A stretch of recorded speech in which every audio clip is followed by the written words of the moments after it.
Just a turnpike outside of the Florida Everglades. We welcome you to Coral Springs and the Panthers IceDen, the site of the 2025 College Hockey South playoffs right here in West or East Florida. Hi everybody, I'm Devin Serra alongside Charlie Safarian, and we are ready for a heavyweight bout. Two big name schools ready to duke it out in the first game of their tournament runs.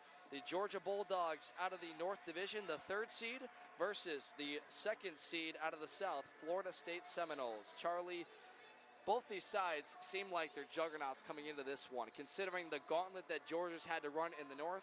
On the other side, Florida State has come in red hot. 8 straight. They have been undefeated in the second semester. And now you get to put it all on the line. This one should be a great one.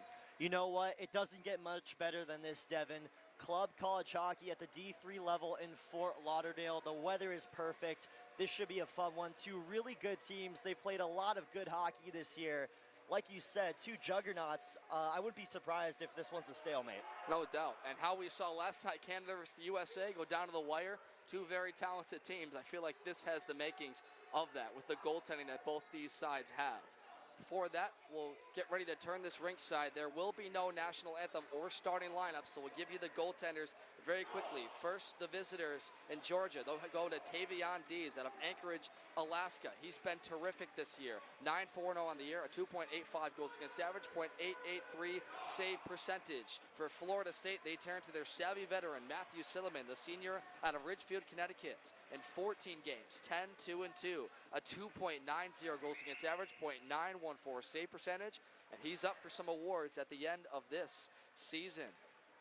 And Charlie, one final thought before these games. These two sides have great goaltending, but they also have great top-end talent. You look at that Georgia side, Tyler Casey, their captain, has been terrific. 3 hat tricks this year and points in 10 of his last 11 games. He's going to have to be big for them if they want to come out against a very hot Florida State team. Oh, absolutely, especially in the college hockey South. Goaltending and defense is key. You want to be on your feet, head on a swivel at all times, because these teams, they can just rank up goals very fast. So you really have to be careful, especially on the defensive side of the ice. You want to be careful and stay in these hockey games. Sure. On the other side for Florida State, they've got loads of talent, but Alexander Jensen leads the way. He's their team leader, 25 points on the year. Just a freshman, though. He's been a breakout star for them, in which this club has rejuvenated themselves. It seems like they've come out of nowhere and just lit the college hockey South world on fire. Just one team better than them in Florida Atlantic. And you have teams like this in the college hockey South constantly switching divisions, constantly moving up and down, even new teams joining the college hockey South. We've seen so many in the past 2-3 years. So it's almost exciting to see how these teams adapt and adjust and how they have similar play styles to other teams. It's just a barrage of talented hockey players. Sure thing. So starting lineups are being read. I'll correct myself there.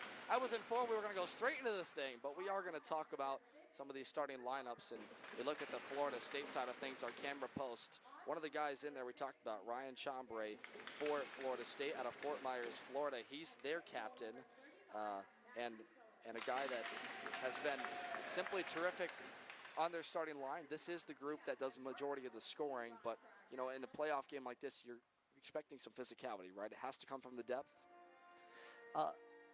Sorry, we'll turn it aside for a moment for the national anthem. Yeah.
And as that goes, real quick, Charlie, give us your keys to the game for both sides. Yeah, I want to take a note to look at Florida State's number 36, Alexander Jensen, leading goal scorer on the season. I'm expecting a big game out of him getting into this one, maybe starting off hot.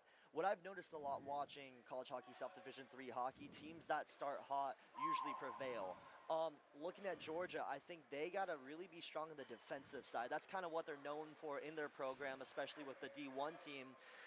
They put a big emphasis on physicality. So you want to set the tone early, because once you do that, it's pretty much your hockey game. No doubt, and with Jared Dye being put on IR for the year, they lost some help there at the blue line. They're going to have to have guys step up in big ways. It's a young side for Georgia. Florida State looking to make some magic as we are ready on rink number 2 from the Florida Panthers IceDen in Coral Springs. Welcome to Georgia and Florida State. The dumping at the red line, first touched by Daniel Bogdanov out of Palm Harbor, Florida. Whistle shot wide to the left side of the ice. First test for Tavion Dees in this game. Touched up by the Bulldogs. Tyler Casey, their captain, who we extensively talked about in this pregame. He's going to have to be terrific for them in this series. Florida State trying to knuckleball it to the left side of the ice, and it was taken away by a flurry of red and white sweaters. Georgia going from left to right as they hit the upper part of the stanchion glass. They're going to say this went out of play. And the first touches to Florida State for both sides. Head coached the Bulldogs are by Cole Jacobs in his second season.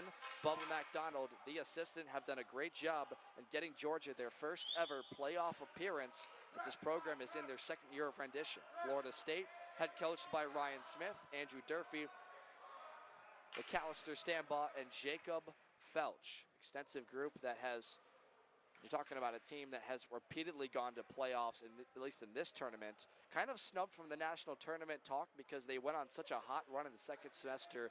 Unfortunately, it didn't work out for them. The winner of this tournament, regardless of who it is, will not get an auto bid to nationals.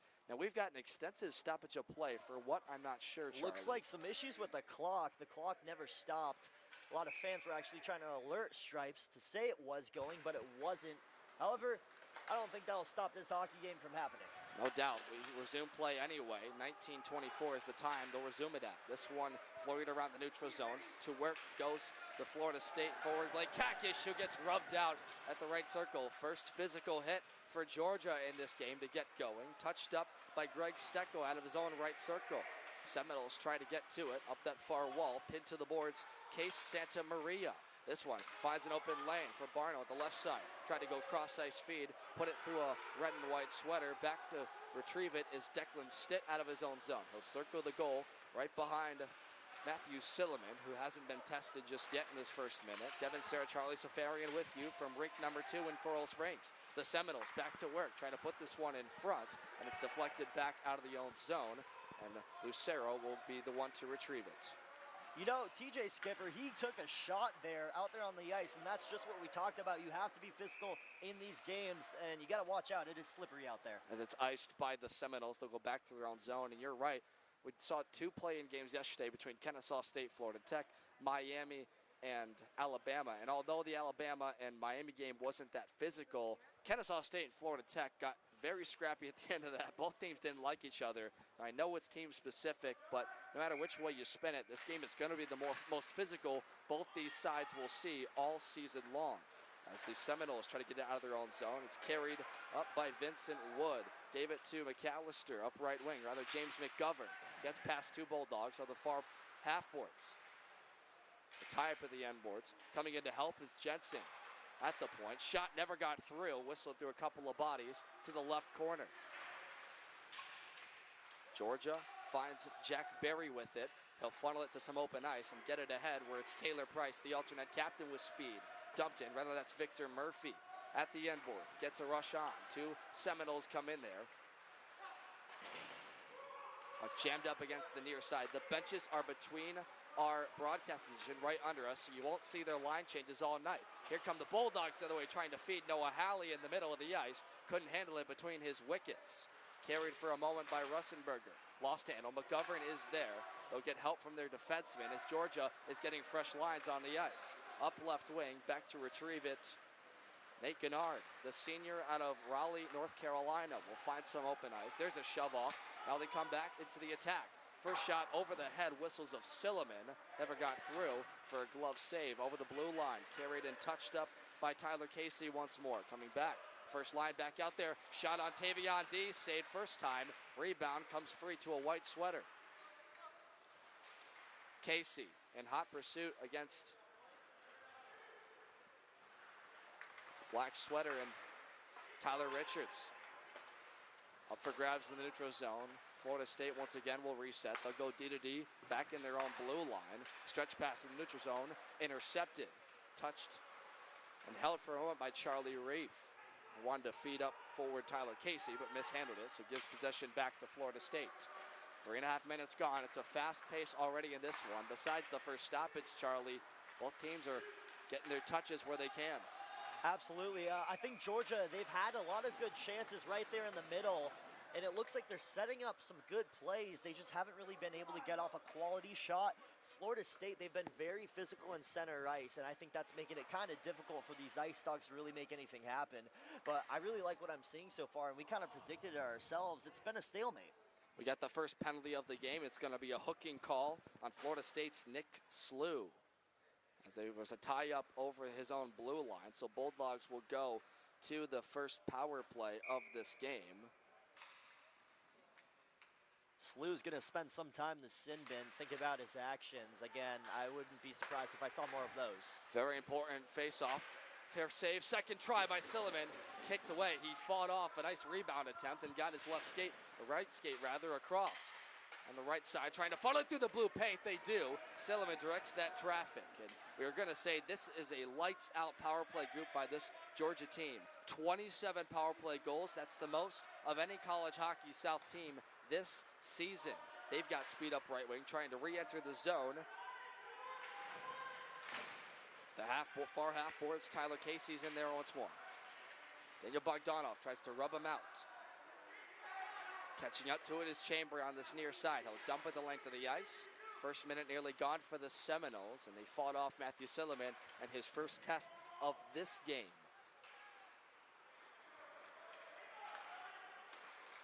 Here's Will Chelly. East to west, he goes with Matthew Schwankamp. One to feed Casey. Gave it up to a Florida State sweater all alone from the right side. Saved on the shot was Dees off of Alexander Jensen's stick. I'll go off for a quick change. Rather, Jensen comes on, replaced. Georgia in front of the net. Silliman's down. A scramble in front, and he lays out the body. I mean, Florida State, they've been so good defensively. Georgia getting so many opportunities. And look, Georgia's a team, they know how to score. I mean, they put up 20 goals against the University of Alabama, Birmingham. The second game, they put up 13. So it's no surprise that they're able to score. Florida State, they're really staying their ground right now. I don't know if you were trying to give Alabama, Birmingham a stray right there, but that's a heck of a score, 20-0. Bulldogs certainly had a career year and a ton of goals this year against Austin, PA, and that Birmingham, Alabama team. They're still in the power play with 27 to go in it. At the point, waiting his options was Jack Berry. Return feed never got through. Nice defensive play by Alexander Jensen. Disrupted the defenseman at the point, and the Bulldogs have to reset. They'll get one more opportunity before Nick Slew comes out of the box for that hooking penalty. Cooper Barno has it behind. Wants to pin this up on the end boards. Bulldogs get it free. Up to the point. Noah Halley thinks about it. Takes a look. Silliman in and out of his pads. Redirected wide to the right corner. Out of the box is Slew. Back to 5-on-5 as Silliman got across from left to right. Paddled away a dangerous opportunity. Greg Stecco and the forecheck keeps on. Ben Pacheco comes in to help. Jensen takes the puck away. Wanted to reverse field. Hit his own man Barno. And now they flip it out of the zone. The Seminoles do. To chase it, Daniel Bogdanov, one-on-one as the Seminoles get wholesale changes. What a great kill by that group to start things. 13:53 is the time left in this first period. We begin the College Hockey South Division III playoffs. Division II going on simultaneously on the main rink here at Panthers IceDen, Coral Springs, Florida. This is Ethan Katz. Goes D to D with his partner over there, Vincent Wood. They get onside, drop pass, though on the right side in. They try to look for options in front. Bank it away at the left post, still there at the high point. Vincent Wood redirected wide by Bogdanov's stick. He has it back. Over to McGovern. and out of the own zone. They wanted to flip it to the point, so it's all the way out of his net. Silliman to retrieve. Silliman, I mean, I think that's the third or fourth time he's saved a shot, but it's dropped right in front of his skates. So I think he really has to be careful. Georgia, they're really putting on the hits. They're taking shots. You really want to hold on to the puck here and be careful. Yeah, you're right. That's kind of part of the filling out process, right? For both goaltenders, you'd say, just getting themselves the rebound chances. Silliman's a goaltender that's been very good in that regard this year. Against FAU, that's part of the killer against the Owls, was that he was not allowing second and third chance opportunities. Seminoles had a shot from the right side, whistle wide of the right post. Bulldogs gain the red line and dump it in. Russ changes, on comes Case Santa Maria. Tie up at the penalty box, and we've got a whistle. I think they're gonna say this was iced by the Florida State. Again, both these teams looking pretty solid defensively right now. I wouldn't be surprised if this game got a little more physical too, as it looks like Georgia's getting a little frustrated. They have not been able to find the back of the net yet. And Florida State looking almost like they've seen a ghost. They've faced a lot of shots so far. Sure, right off the top. That one came whistled from Case Santa Maria. Never got through, up for grabs in the slot. Cleared out by a black sweater. Sent back immediately by Josh Madison, which allows Brady Walsh to regain possession. Just as swiftly though, here comes over the net Silliman. As handled swiftly by Jay Van Ray, who had a great series against the best team in the South in Florida Atlantic. This is Alexander Jensen with it at the left side. Out of my vantage point, I didn't see, but Charlie, do we have a call here? We might get one. Ref's going over there to assess the situation. Some angry fans over here. It looks like a Georgia player will be heading to the box. That's number 10, Joshua Madison. They might get him for high sticking there. That seems to be the call, but we'll get the accurate information here. It looks like cross-checking. Okay. So just as Georgia had a man advantage opportunity, Florida State will get their turn at the man up, draw to the right of Tavion Tees. It's going to be interesting to see what Florida State can do here with this opportunity. This might be kind of the first time we'll really see a barrage of shots from the Seminoles. Excited to see what they can create here. Bulldog fans know Dees is up to the task. There's a chance right off this pads. Kicks to the left half wall. And that was a beautiful one-timer set up for Daniel Bogdanov. This is Cooper Barno with it. Wants Bogdanov again. He thinks about it, waits, takes the shot off the backside of a Bulldog in front. Bogdanov redirecting. One-timer. Van Ray steps into it. Really fanned on that one-timer. Didn't get what he wanted on it. Seminoles still hemmed the zone anyway, though. Back to slap and redirect traffic. Attempted anyway. It looked like Maluski. Barno, once again. Bogdanov shoots out of the glove. Hands of Dees and out of play. So there you go. Some good tests for Tavion Dees. Pad stop, blocker save. Word I like to use is settled in, but you can just see the control he kind of has. He's not the biggest guy, but our cameraman, Danny Baum, said that he is a very athletic goaltender, not afraid to move around a lot. You know, he kind of reminds me of Jonathan Quick in 2014. Such an athletic goaltender, not the biggest guy like you just said, Devin. However, he's really able to use his athleticism to just get around and move, almost like a soccer goalie, diving around, really on his toes, cat-like reflexes. I really like what I'm seeing out of him so far. Yeah, and I test the viewers at home to see the difference in style between these two netminders. Silliman, a guy that kind of stands up more, doesn't move around too much. You'll see that out of Tavion Dees all day. Here come the Seminoles. They're still on this power play for the cross-checking on Barry. Or rather, Josh Madison at the left side of the ice. They want to put it in front. Back up to the point they'll go for Barno, who's been quarterbacking this power play the entire time. Switches places with Alexander Jensen.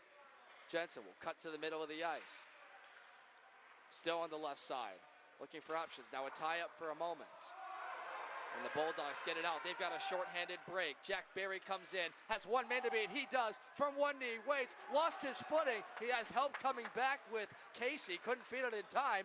And if they don't hurry, the Florida Seminoles might have a break. Casey gets a man up high to no call. Florida State fans to our right are not happy. Bogdanov took a shot up high, but actually the officials' arm is in the air. There is going to be a delayed penalty, and now it is.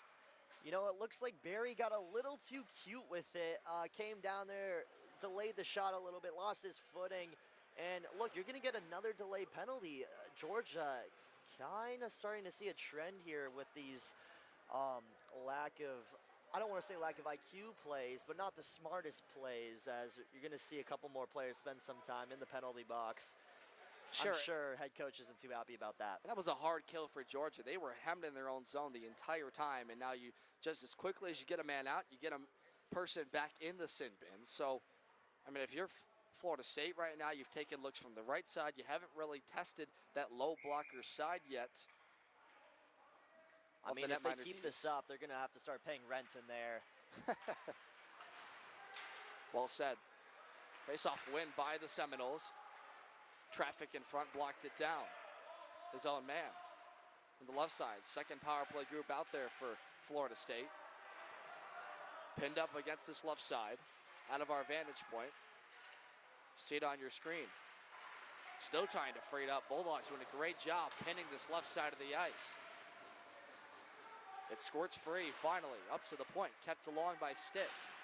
And they'll still tie it up. 20 seconds of this.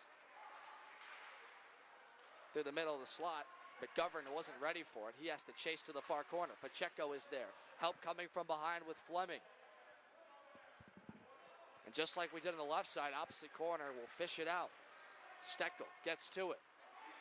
Looks to turn it up ice, wants to slap it out. It doesn't. Sticked along by Tavion Dees. Rims around the end boards. Caught up to by Magic. Up to the point. Held for a moment. Seminoles need a shot. There's one in on Dees. I stop with the left pad. And it kicks around the half boards and out of the zone finally. Georgia takes a rest. Like you said, Charlie, scrappy play. That was as scrappy a kill as we could see. Absolutely. I'm looking at number 9 for Georgia, Andrew Fleming, one of the defensemen. Really a big guy out there. Can't get an exact measurement on him, but really standing back there, helping out his goalkeeper, goaltender, if you might say. I really like what I've seen out of the penalty kills from Georgia so far. We'll see if they can hold on for another 15 seconds. We said in the pregame we weren't sure what the blue line was going to look like with Jared Dye's absence, but right now the Bulldogs are up to the test. But right now Dees is being tested. Opportunity from the right side, a shot, and saved by Dees. Kicks to the half boards. Penalty kill is over. Out of the box comes Casey. And we're even strength. Bulldogs killed the last 4 minutes. 7:48 to go in this first period. We're still scoreless. Hemmed at the zone by Matt Jack. Rimmed off the stanchion glass and all the way out. Barno couldn't catch it at the opposite blue line. Casey forces him to make a play. Jay Van Ray gets onside. Sidesteps one man and immediately sent. So puck support by Steckel. Casey will flung it deeper. Taylor Price tried to free it up, back to the neutral zone, and Georgia, despite allowing those penalties, that could be a momentum shifter for them, as they have been allowing Florida State to really do what they want with the puck. As you said, Georgia needs to limit some of those errant mistakes they're having in this first. You know, it's almost like both these teams are just looking in a mirror and seeing themselves. They are playing very similar right now. That puck is being moved around a lot in center ice, right over that Florida Panthers logo. I haven't seen much creativity offensively, but hey, if you like defense, then this is the game for you. Yeah, you can tell the skill level is pretty even between both sides, both in net and on their forward groups. And the blue line for the Bulldogs making a statement. At the point, it's Blake Kakish for the Seminoles with it. That's the front of the left side. It rims around, trying to free it up in front for Dees. Nobody there except the white sweater. Now with it, trying to put one on net is Brady Walsh into the hands of Dees for a stoppage. Again, an unstoppable object meets an unmovable force. I really like how Georgia has just been so careful with the puck. They aren't really being careful with those penalties. They've ended up in the penalty box at least two times already in this hockey game. Florida State, it looks like they have the energy and they're looking to get those chances. They just can't seem to really get on Georgia's side of the ice right now. This Georgia team, we came in saying how much scoring prowess they have, although they've been mostly defensive. Nick Slew trying to get puck careened into his stick handle. He lost it, and the Bulldogs have a rush the other way. Crushed to the boards as Noah Halley by Declan Stitt. Up for grabs The Florida State zone, sent back in by J.P. Mackin. To race it, Noah Halley. First man is the Corporal Barno. We've got a penalty coming up here, it would seem. Nope, never mind. That is off its moorings. Looks like Silliman took a tumble in his own goal there. Not sure if he lost his footing or if someone knocked him over. Judging off the reaction from the fans, it looks like a Georgia player might have ran into him and knocked him off his skates for a little bit. Again, it's pretty slippery out there. You got to be careful. Looks like, though, no penalties will be called. Georgia gets away with one. Get a rare draw in the neutral zone. And not that we keep track of face-offs that much, especially with the lack of advanced analytics, but you'd have to imagine the amount of face-off wins Florida State has as Silliman fights off that attempt from the point. That Georgia, when they get those opportunities, they're going to be few and far between, at least for now. Still very early in this one. 5:37 left in this first period, scoreless. Two juggernaut names. As Tees saves the initial shot from the left side. Tries to put it back on the left post. Blake Kakish never got there. Barno holds the line. Will funnel it deeper. High to low they go. Chambray, opposite wing, catches up to it. Stolen away. A race for Noah Halley. Upcoming with Casey. And settled back by Halley. He'll carry. Up left wing. That's Casey. Hertzig in the middle. Deeper to chase. Matthew Schwankamp. Intercepted by Bogdanov. Loose in the high slot. Off the bench comes Jensen for Florida State. Van Ray can't find it. At the red line. In front of both benches. An obstructed view. Christian Hertzig back on side. Wants to put one in front of the net. Bogdanov blocked down his soft wrister attempt. Up at the point. This is Madison. He'll tag with his ringer. Shot off the blocker of Silliman. And a stoppage of play, they're going to say a high stick. You know, Christian Hertzig, almost like a point guard for this team, really able to set up his players, and it shows on the stat sheet, 16 assists on the season, tied with his buddy Tyler Casey. Really looks like he's set it, not tied in, yes, tied in assists with Tyler Casey. Really setting up his players and finding open opportunities. He's gotten down there a couple times. It looks like he's playing very unselfish, looking for his teammates. However, I would start to think just taking a shot. I mean, you want to start to let the puck fly. 4 minutes to go, no goals yet in this first period. Yeah, and Hertzig, guy out of Flanders, New Jersey, has points in all but 4 games this season. 7 multi-point games. And like you said, those are mostly assists for the New Jersey Freeze alumni. Tie up once more in the right corner. It's freed up. Still at the right side of the half boards. Flipped out by a Florida State sweater. Back to chase to his own zone, Riley Walter. Here's an opportunity. Jensen dangles, waits, lost handle of it. Van Ray gets bumped off the puck by Taylor Price. Seminoles keep possession anyway, though. Matjek at the point keeps the cycle along. From the right side, Bulldogs doing a good job keeping the black sweaters to the outside. They put one in front. Tees off of his low pads. Kept going by Jensen. Up to the point, held by Matjek. McGovern gets to it. Looks to feed Jensen deeper. Bumped off by Walter. Riley Walter in there. And now McGovern still frees it. Jensen gets pinned for a moment, trying to fish it out as Pacheco. And the Bulldogs do get it out, and they have a break rush if they hurry from the right side in. K. Santa Maria, fell for the middle. Silliman got down and made the stop with an early whistle. And he didn't have possession that you see on your screen. That puck is laying there, but they gave the quick whistle to Silliman. I'm not sure if they say he had it or if the net came off. Looks like some confusion down there on the ice. What I can say is, Devin, we might need to call the cops because he just got robbed. I mean, he absolutely scooped up that puck. Silliman, so careful and alert back in the net so far. I mean, Florida State, they're really on their toes right now. I mean, that feed to the middle, I believe, was for Charlie Reef. Or rather, Jack Berry. And, I mean, you're right. Just teed it up. That's the best save of Silliman so far in this contest. 3:07 left in the first period. A win by the Bulldogs, much needed. Shot from the point, whistles wide. The near boards, Stecco couldn't hold the line with the hot pursuit of Bogdanov. Tees redirects traffic to the right side in their own zone. Getting it out is Berry. Up left wing. Tried to cut inside was Murphy. Couldn't get around his man. Leaves it for Barry at the point. Now Steckel wanted to funnel one deeper. And Seminoles get to it. Out to the neutral zone. For grabs in front of the penalty box. And Barry will scoop it. Handle for a moment. They want to play this left wing side, the Bulldogs do. Steckel gains the red line. Dump and chase they go. Out of the end boards, it rims to the near corner. Nate Gennard in there. Stolen away by Bogdanov. Bogdanov with speed the other way, trying to feed a man in front. Never got through. Dangles now around. Bogdanov holding the line. They say Chambray did. Bogdanov funneled to the slot, and it's out.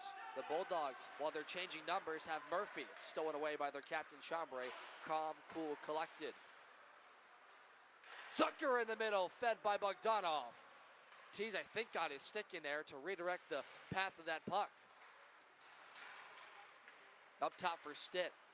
Seminoles hold the line like they have most of this period. It's been all black sweater possession for the most part. Bogdanov with 1:33 to go in the period. A little miscommunication with Declan Stitt as he was arguing he was being held onto.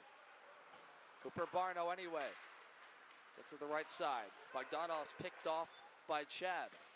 Was Chad left it, shot by Halley was knocked down. And Chambray gains the red line and dumps it in. They're gonna say he didn't gain the red line. So the icing to the Seminoles. You know, if I'm Matthew Silliman, I'm incredibly blessed to have Declan Stitt back there as an enforcer for Florida State. He's been really good up there on the blue line, making sure none of those Georgia players get back or get really a breakaway opportunity. We have seen a couple of 2-on-1s, 3-on-1s, some breakaway opportunities. Georgia's just not able to capitalize, and it's because of that presence. Started in all but one game this year, Charlie, out of Tamarack, Florida. Played some time in the USPHL with Palm Beach.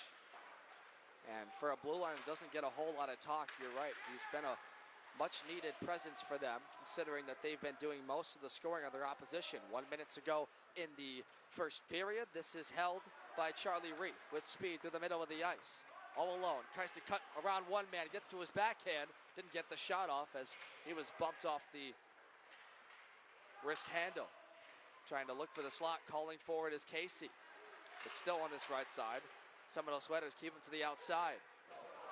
And this one's banked off the end boards and a race ensues for it. If they hurry, Jensen might cut inside with a break.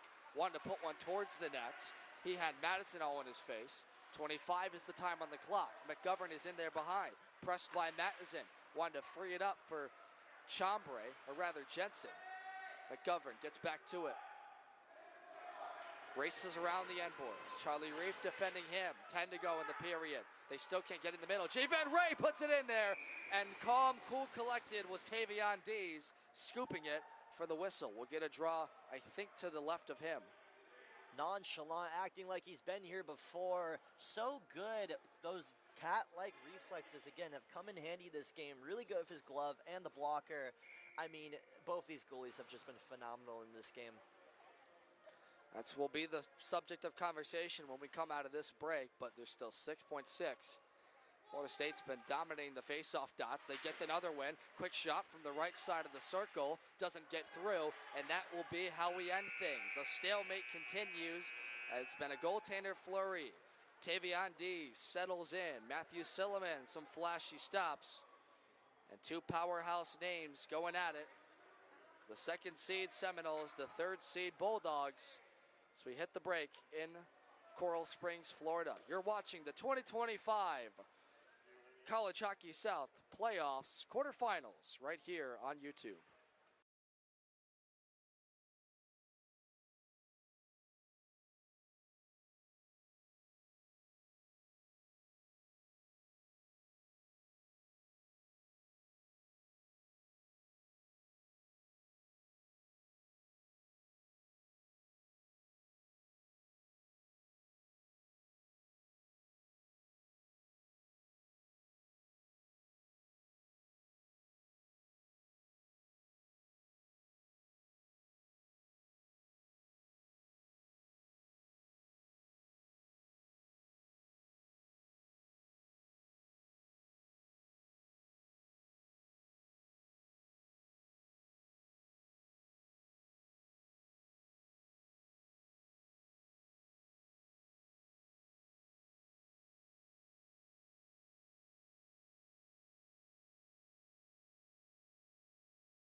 We're back for the second period, resuming between Georgia and Florida State in game number 1 of this side of the ice for Division III on day 2. Technically, this is Friday. We had 2 play-in games yesterday, Kennesaw State and Alabama getting the wins over Florida Tech and Miami. Devin Sarah, Charlie Safarian with you, and scoreless to this one, but both teams got their looks. 2 power play opportunities for Florida State. That this blue line that we questioned coming into this game with the loss of Jared Dye seemed to be up to the test. Absolutely. Again, one of these games, kind of like a seesaw, back and forth. Again, 2 very dominant forces. We saw a couple of penalties in that first period, some big hits, a lot of action. Should be a fun second period. No doubt. And the fun continues across the way as USF and Vanderbilt are underway. Vanderbilt was in a really tight race in Division II down the stretch in the North Division with Ole Miss and Georgia Tech. And Vanderbilt leapfrogged Georgia Tech, or rather Ole Miss, late in the game there. And USF, of course, the number 2 team in the South, just couldn't keep up with a top-ranked Florida Atlantic team, which are the favorites this year to win it all in Division II. Ironically enough, FAU, one of the few programs that brought both teams in Division II and Division III here this weekend, still without a national championship in both those programs, as is the case for these 2 teams on the ice. And we are kind of near FAU and they're home, so a bit of a home ice advantage, if you might say, although it looks like these Florida State and Georgia fans have kind of packed this arena, so again, should be pretty exciting to see how they do on quote-unquote home ice. Home ice, you can't say. This team all the way from Tallahassee in the black sweater. Georgia, they had a nice little 11-hour drive all the way down here from Athens. But doesn't matter the length of drive. Both these teams are playing like it took them 2 days to get here. This one was touched offside at the blue line by the Bulldogs, so allows Florida State to regain control. They'll stretch it out. Connects up the wing, left wing with Jensen. Fed it back. Donov got a shot off the blockers pads of Tees, who's been terrific to start this game. Second opportunity, try by Bogdanov wouldn't go. They keep it at the point, however. Redirected for a moment, and Tavion Tees with the left pad scoops it up and will stop play. That was a dangerous redirection. It really was, and it looks like there was a little bit of miscommunication there of Bogdanov, who stole that pass from one of his teammates. Couldn't get a good look on who it was. It might have been number 16, Declan Stitt. However, a little bit of miscommunication right out in front. Could have been a really good opportunity for Florida State if they were able to get a shot off.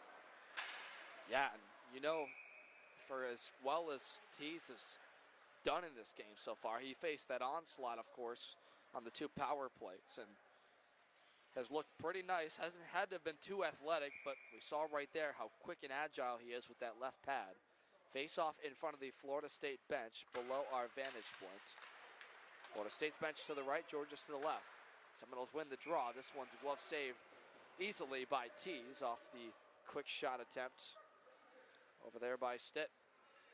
D's really making it look easy out there. I mean, just textbook saves. He really likes the bright lights, and right now they could not be any brighter. He looks dialed in, locked in, ready to play some club college hockey. Sorry, Charlie, this is the only goaltender that Georgia has brought this weekend. They've been seeing some time this second half only with Tavion Tees. Of course, their backup netminder not here explaining that, but, you know, games this year where he's faced a lot. Here's Georgia in the attacking zone. Silliman had been ready. We'll get to that point in a moment. Florida State is out on a break, the opposite wing. McGovern drops it, crisscrosses with Jensen. Gets pinned to this right side, slammed to the glass, and it frees up space for the Bulldogs to rush the opposite wing with Will Shelley. Shelley out of Yardley, Pennsylvania will go in alone, and that was because his team was resetting in the neutral zone. They get their defensive group spread out, match the rush the other way by Jensen and the Seminoles. Crawford missed that feed from the opposite end board by Riley Walter, so it's going to be an icing on the Bulldogs. But quickly on D's, he's been the only goaltender this second half, so he's had to play a lot. But in 5 games this year, he has 30-plus save outings. They're 2 and 3 in those games. His best effort, 42 of 45 against Tennessee. And I mean, just looking at his saves, the goals allowed this year, 333 saves, 39 goals allowed. I mean, incredible save percentage, .883. He looks very comfortable back there. And like you said, one of the only goaltenders, the only goaltender that was brought for Georgia. If I'm Georgia, I would do the same thing. I trust that guy back between the sticks, and right now, he's really showing off. Yeah, certainly so. This one's back in Florida State's end, and the backup being Tanner Ringwald out for the season, so that made Dees the ultimate starter, the only one they can go to. Bulldogs, though, need an answer. We're still in a stalemate here from Coral Springs. Wrap the far end board. Crawford couldn't find it again. When you're out of Ackworth, Georgia. Points in 3 of his last 4 and 5 multi-point games this year. Put it through the middle. That was trying to feed for Richards, and Tees got across and made the nice stop as 2 players opposite sweater go crashing into the far corner. That's Daniel Crawford over there, along with a black sweater I can't make out. Good to see them both get up. Absolutely. Looks like they went ahead and took a tumble into the wall together. Glad to see some good sportsmanship, both of them getting right back up on their feet, on their skates, if you will. Again, those boards, they're not really soft, so you got to be careful. It looks like we're going to have a Georgia player heading over to the sin bin. That's number 11, Daniel Crawford, the left winger. Looks like they'll get him for hooking. So there was a call on that ensuing crash to the far corner. He called it. So give the third power play opportunity for the Seminoles. They're 0 for 2 as they had back-to-back opportunities late, or rather midway through that first period. Stoppage of play for trying to get the board set up. Now they do, the scoreboard that is. One again, as Florida State has been winning nearly every single faceoff so far in this game. Cooper Barno winds up. That one's blocked in front by a white sweater down the length of the ice. Will reach Silliman, who's out of the net. He's got a lone man chasing him in hot pursuit. Schwankamp can't catch up to it. They'll circle their own zone. This is Bogdanov. It's again hound-dogged by Will Shelley. Has it back. The Seminoles will enter. Looking for options at the point. This is Eddie Zucker, number 71. And yes, chat, Eddie Zucker's number is 71. This one at the end boards. Carried around by Jensen. To the middle of the ice, Jay Van Ray winds up off the right pad of Dees. Bogdanov has it back. We'll look to go back to Zucker once more. Switch wings. This one blocked down. Chombre. I think T's got a piece of that. Jay Van Ray winds up. Glove stop beautifully by the Georgia netminder. He is so good back there. And again, he is very careful, very good with his glove. That's kind of his bread and butter.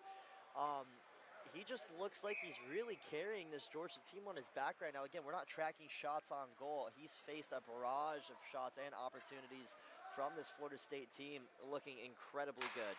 I think we could comfortably say it's 2/3 in favor of Florida State, albeit with all those power plays they've had. They're still on it for 40 seconds. Opposite point is Bogdanov. He wants to cut inside. Defended well by Charlie Rafe. From the high point, this is deflected up and out of play off the stick of Tyler Casey. Puck went out of play. Almost looked like that one was going all the way back to Tallahassee. Went so high up over the boards. Now again, number 33 for Florida State, Ryan Chombre. He's really been good getting down there and trying to get ricochet opportunities. As you'll notice, he's the man in the middle, number 33. He's off the ice now. He was getting down there and creating some chances and almost being a blocker. Yeah, Chombre in the bumper position has been reliable for them, no doubt. This one at the point, swept along by Matjuk. It's Declan Stitt who winds up off the pad. You heard it, a tease, a second try, wouldn't go.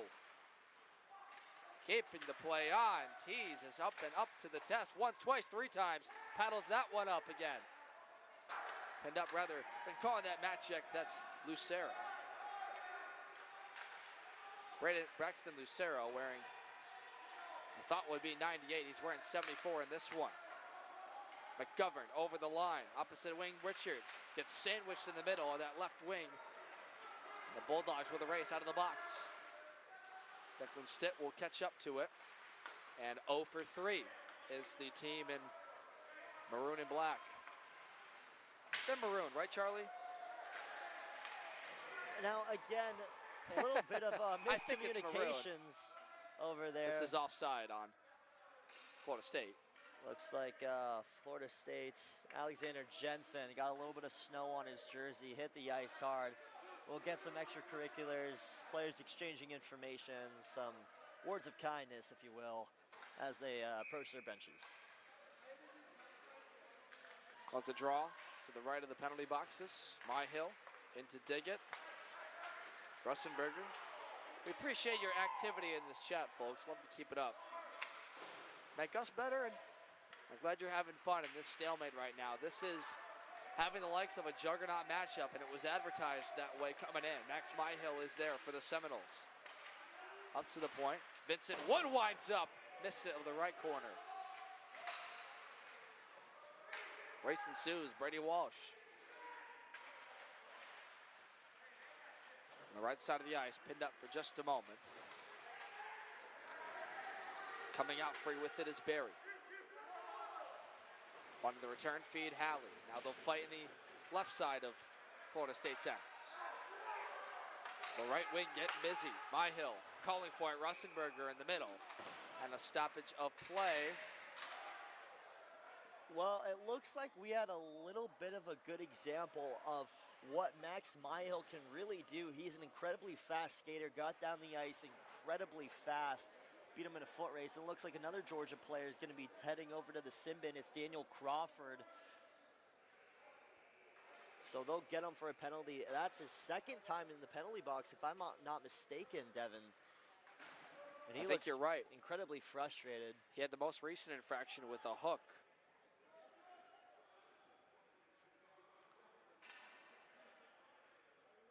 Well, now Mattinson served the penalty, number 10. This is Crawford's first time in the box, but it was for a slash. So but the point is, Georgia, once again, is putting themselves a man down despite keeping this thing at a stalemate score, 0-0.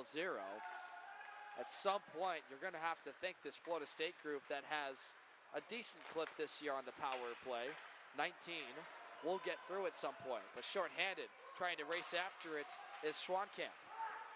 He'll catch up to it. Pins Chombre up the end boards. Jay Van Ray is in there. And a stoppage of play. They're going to get a slashing call.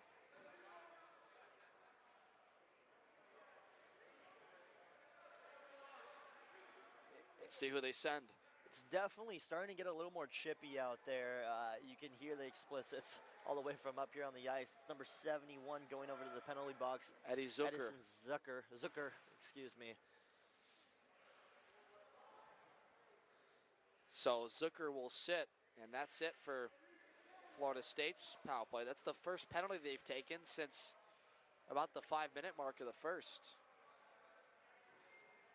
And we're starting to see these penalties add up. Both these teams starting to get a little frustrated, as you normally would when you're not scoring goals. Again, it's been so back and forth. A lot of strong defense being played, pucks being played in center ice a lot. It's only a matter of time, though, before we see a potential goal.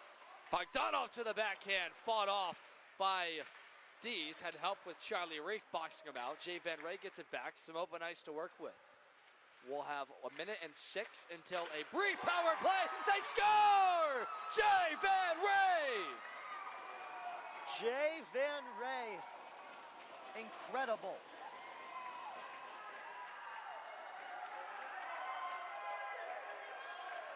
Van Ray on the one-timer in front. I think got it from Brady Walsh. But what's most important is it's the first opening tally as Florida State breaks the ice open. The ability to get down in there and just create. It's a good skill to have in hockey, and it shows. Jay Van Ray able to tap that one in. A beautiful shot. Puts Florida State up on the board in this one.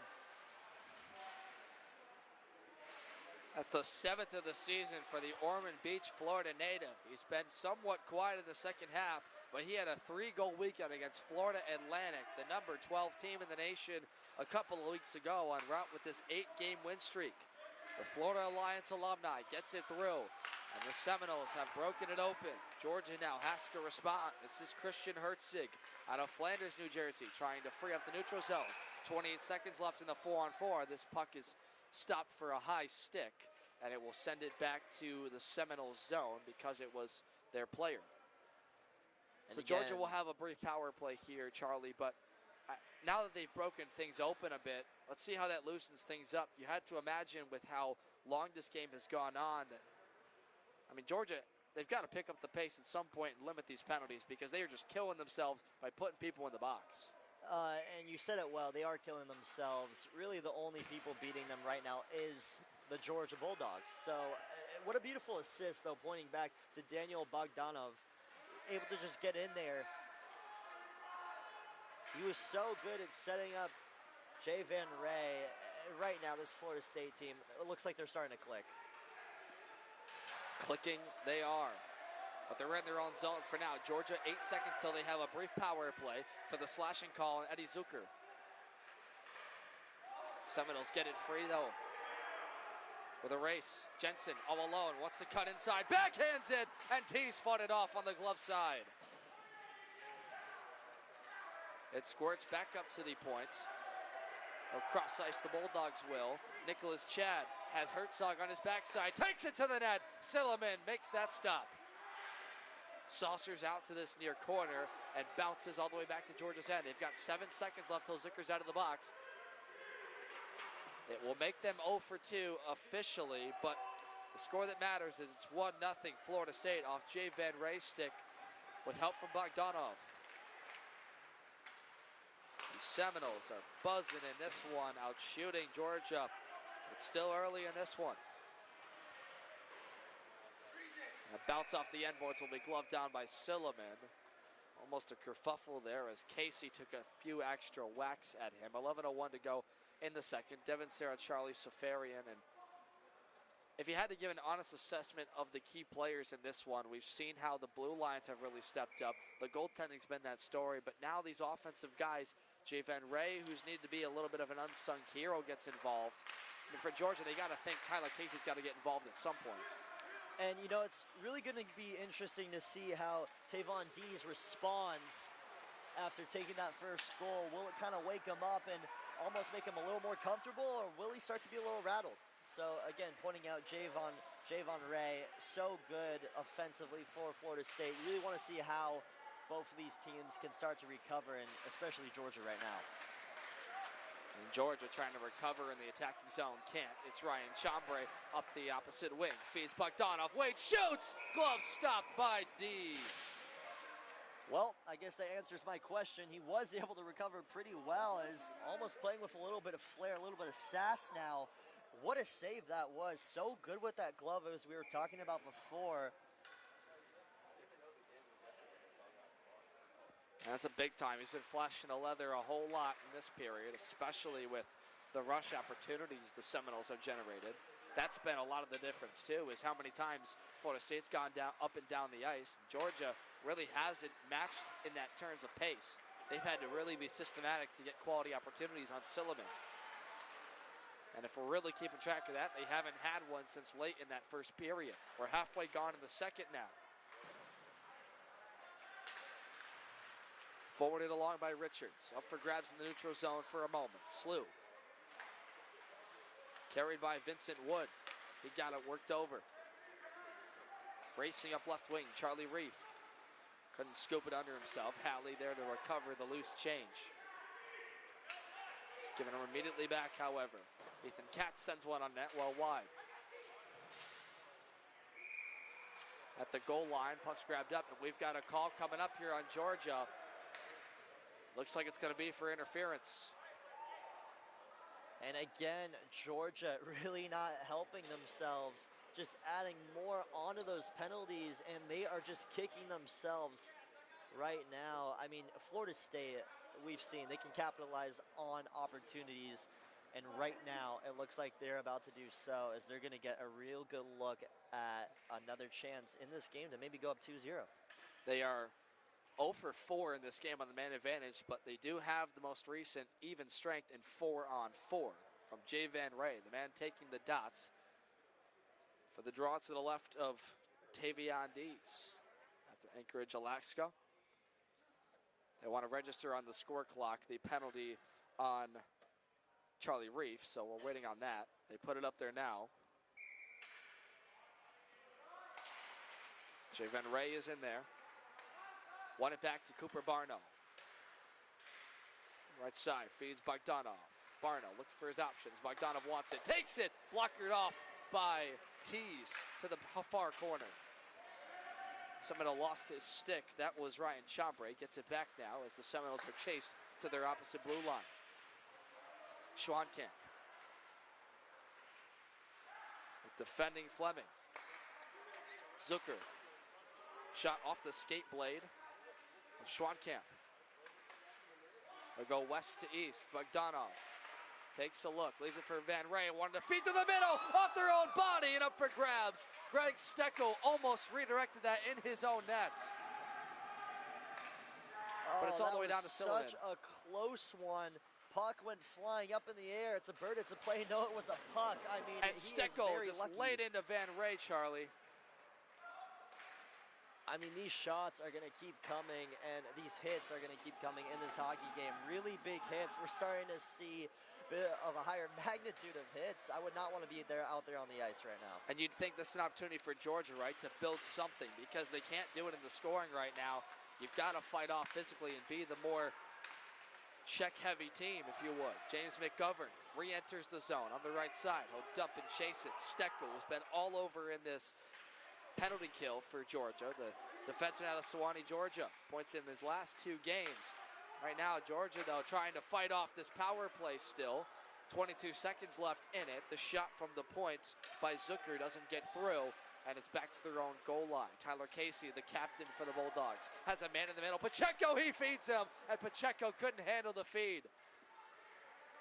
Short-handed, that was an opportunity. However, out of the box will come Reef. 0 for 5 are the Seminoles on their man advantages. Still a 1-0 score. Whistles wide on the right side. Reef out of the box. Turnaround shot. Silliman fought it off.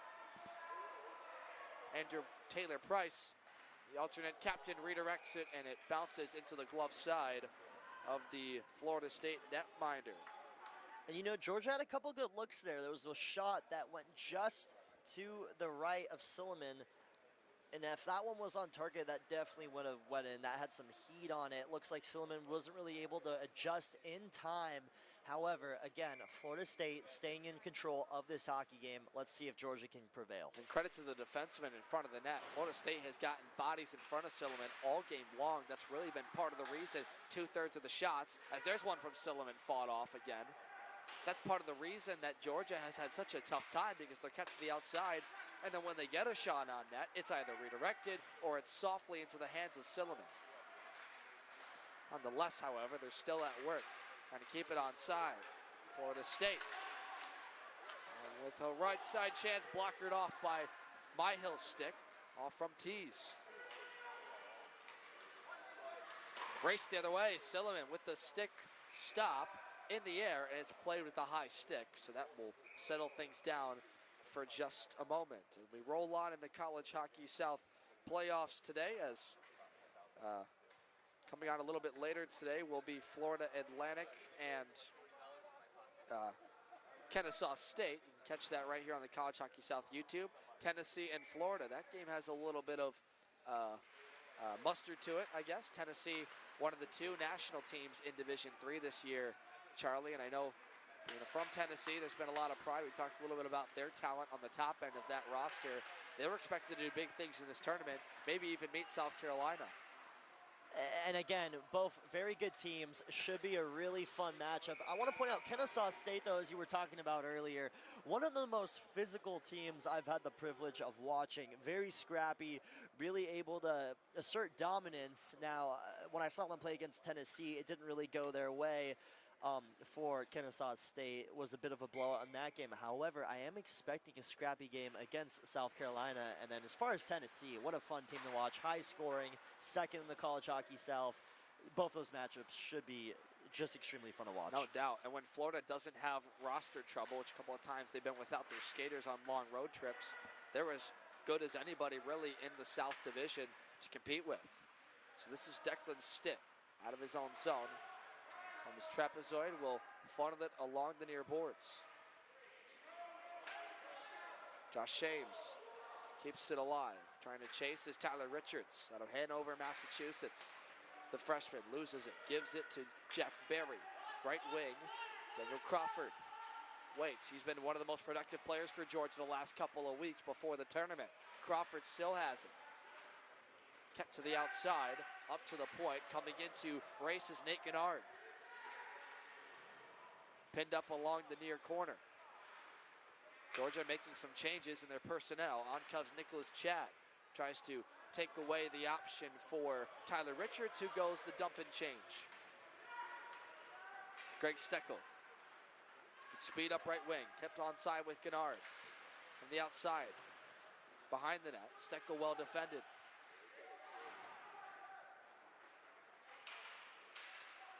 I'll race that opposite corner. Help coming from Noah Halley. Trying to dig it out. Declan Stitt is in there. He gains possession. Lost it. And the push forward by Nicholas Chad gives possession back. Re-entering is Gennard and the Bulldogs. Halley is in there. Slams a man to the boards. Coming out with it, however, is Jay Van Ray, the only goal scorer in this contest early on as he levels Tyler Casey to the ice. Noah Halley wanted to feed Casey on the backhand. Too much smoke on it. Katz is there to push it deeper. McGovern stands up Halley. Like you said, there's some physicality. 3:58 left in this second period. Seminoles up 1-0 from Coral Springs, Florida. I mean, Florida State, they are really starting to lay on the hits, not really throwing the Dogs any bones here. A lot of Bulldogs hitting that ice hard.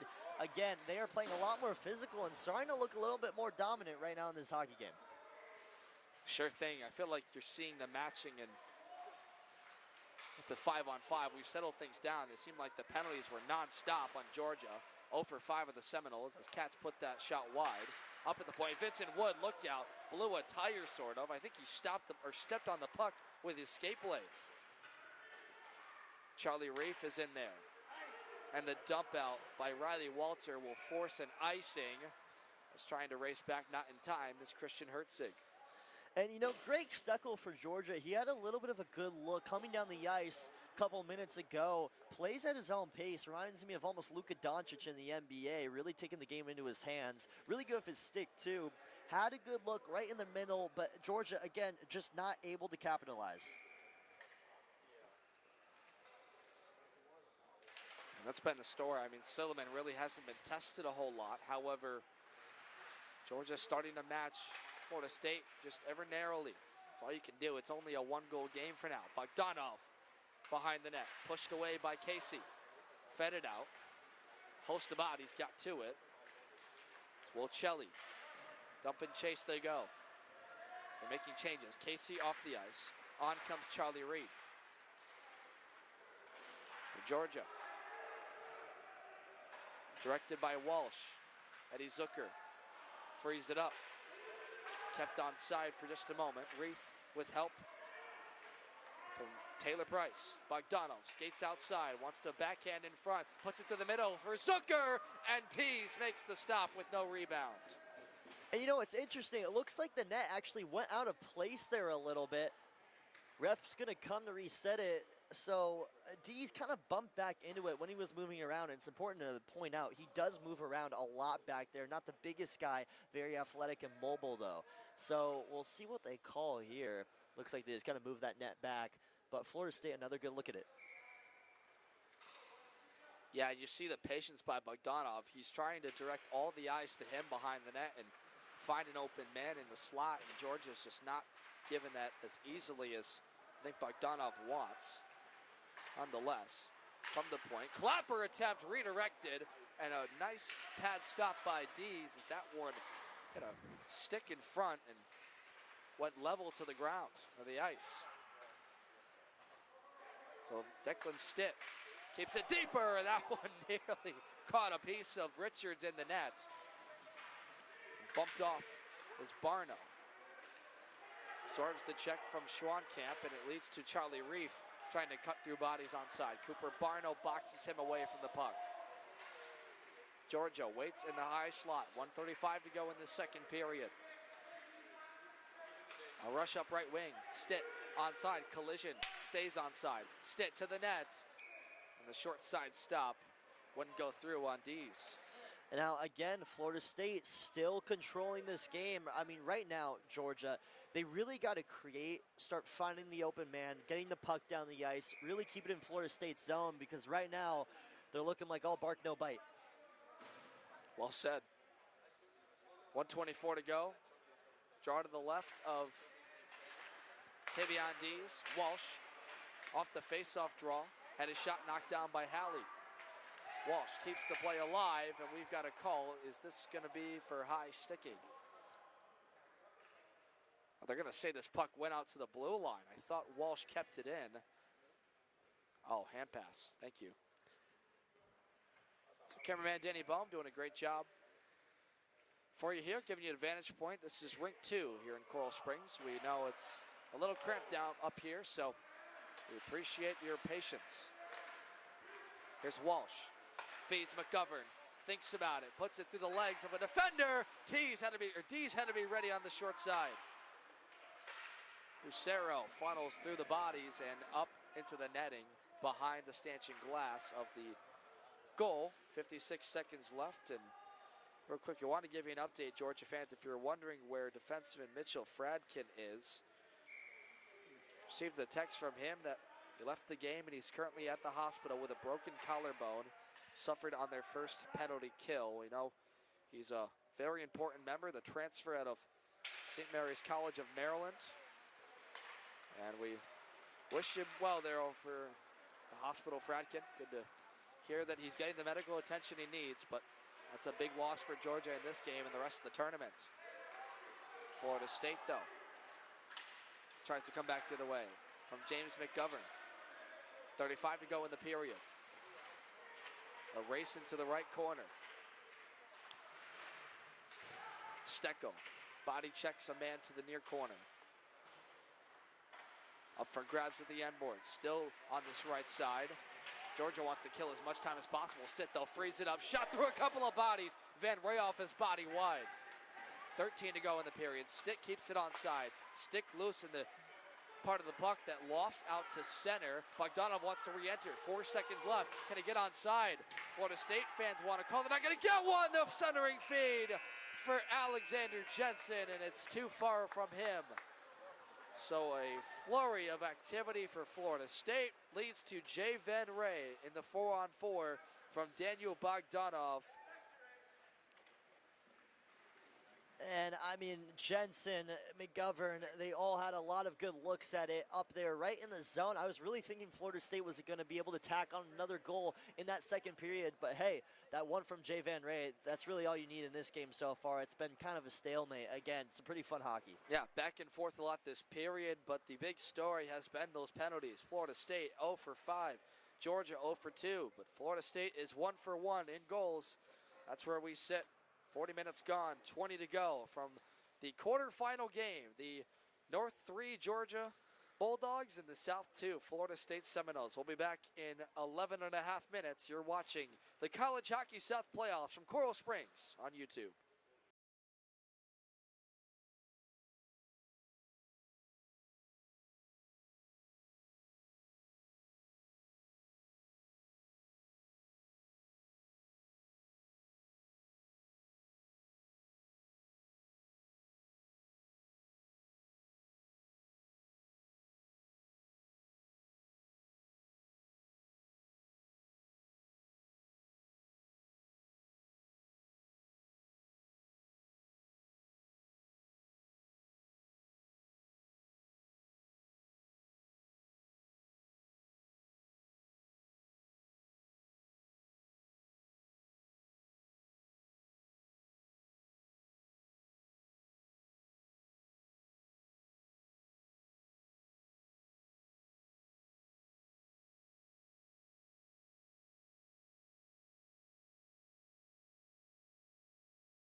Ladies and gentlemen, welcome back to the College Hockey South Division III playoffs.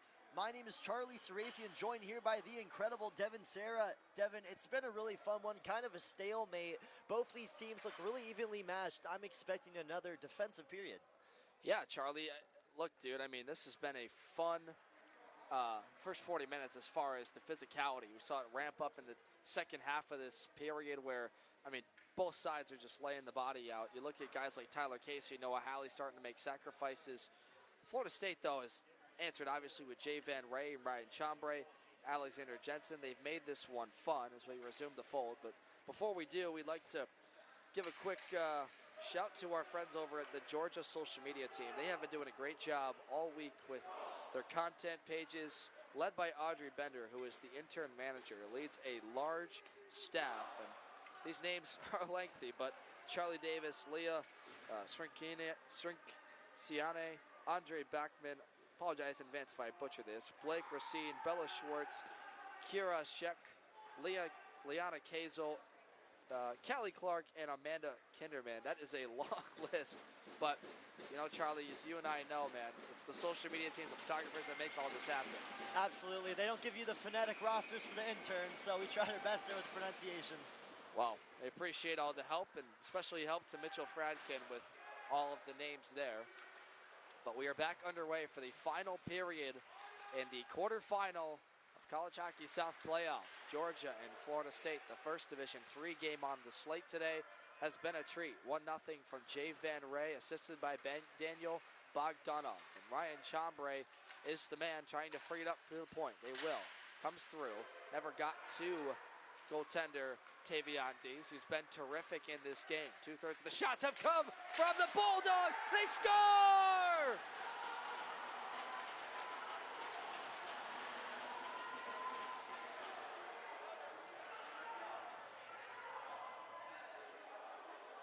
That is how you respond, and that is how you start the third period as these dogs are fired up.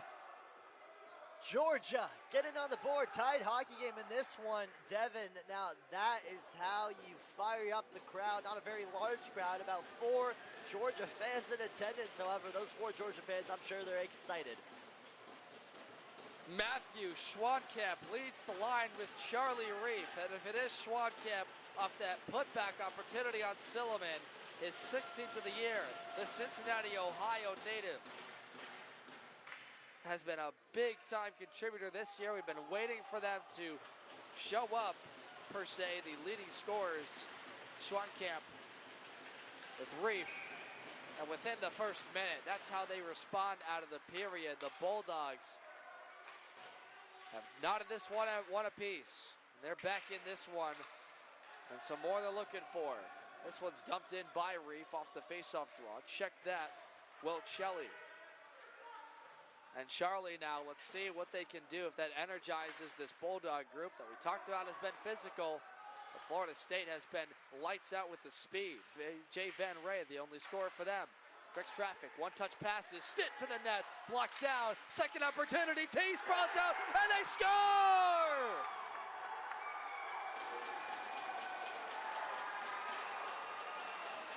Case Santa Maria got in front of that puck, but Dees couldn't make 2 stops. Florida State takes the lead back from Jay Van Ray. Well, it looks like Florida State, they decided to let the dogs off the leash for just a second, but quickly grabbed that leash right back, tightened it up a bit, because Florida State just took the lead in this game. A little bit of back and forth hockey, contradictory to what we saw this whole entire game. 2 goals in the third period. Wow, I mean, things have really kind of changed here in this hockey game.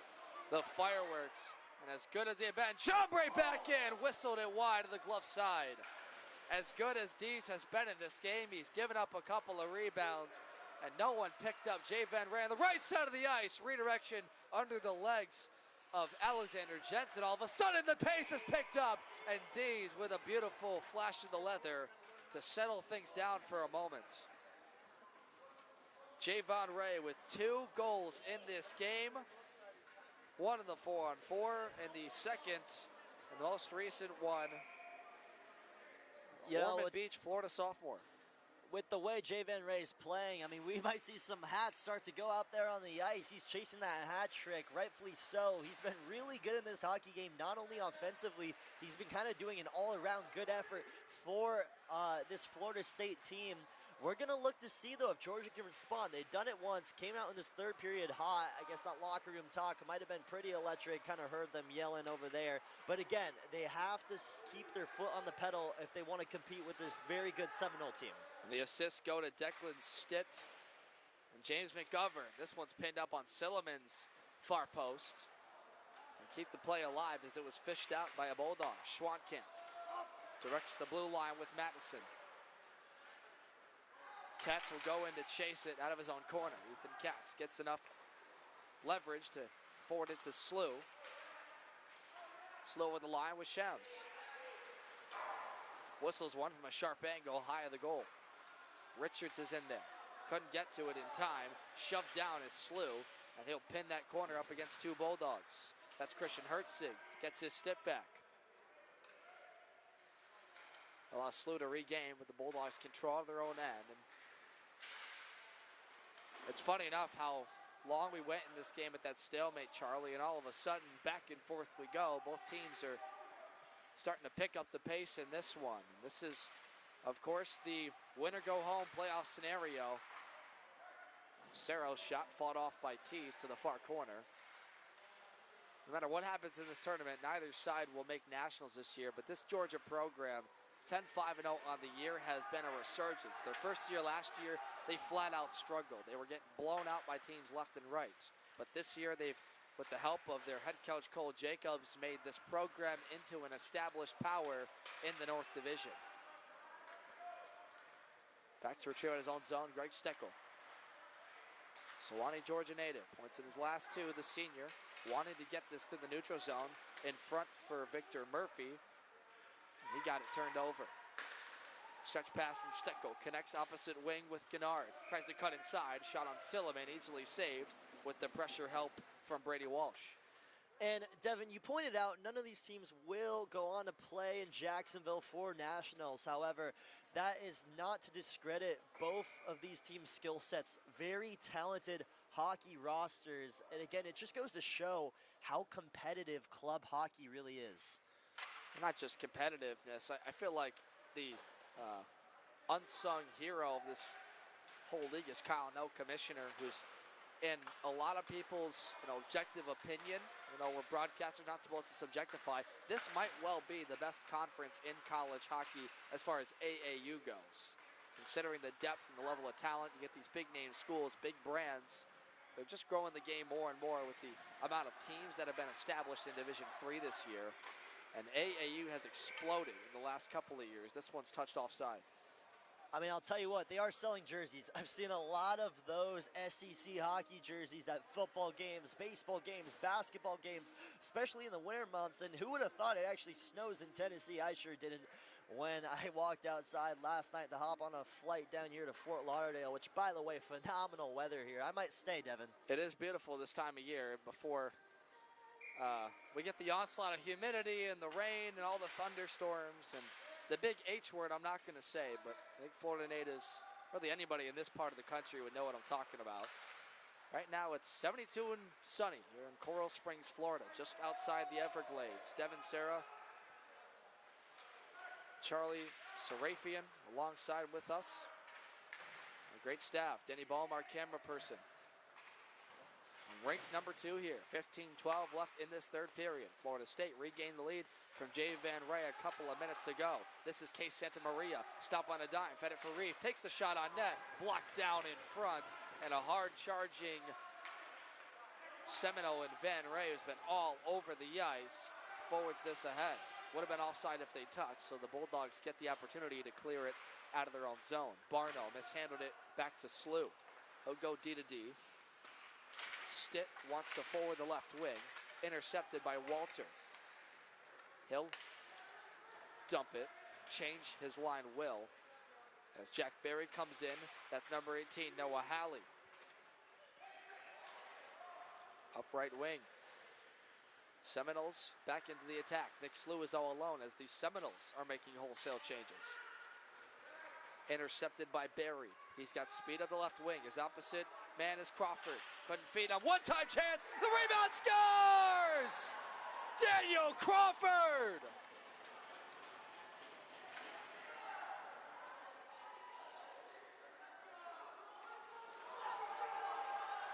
And the Bulldogs have tied it up.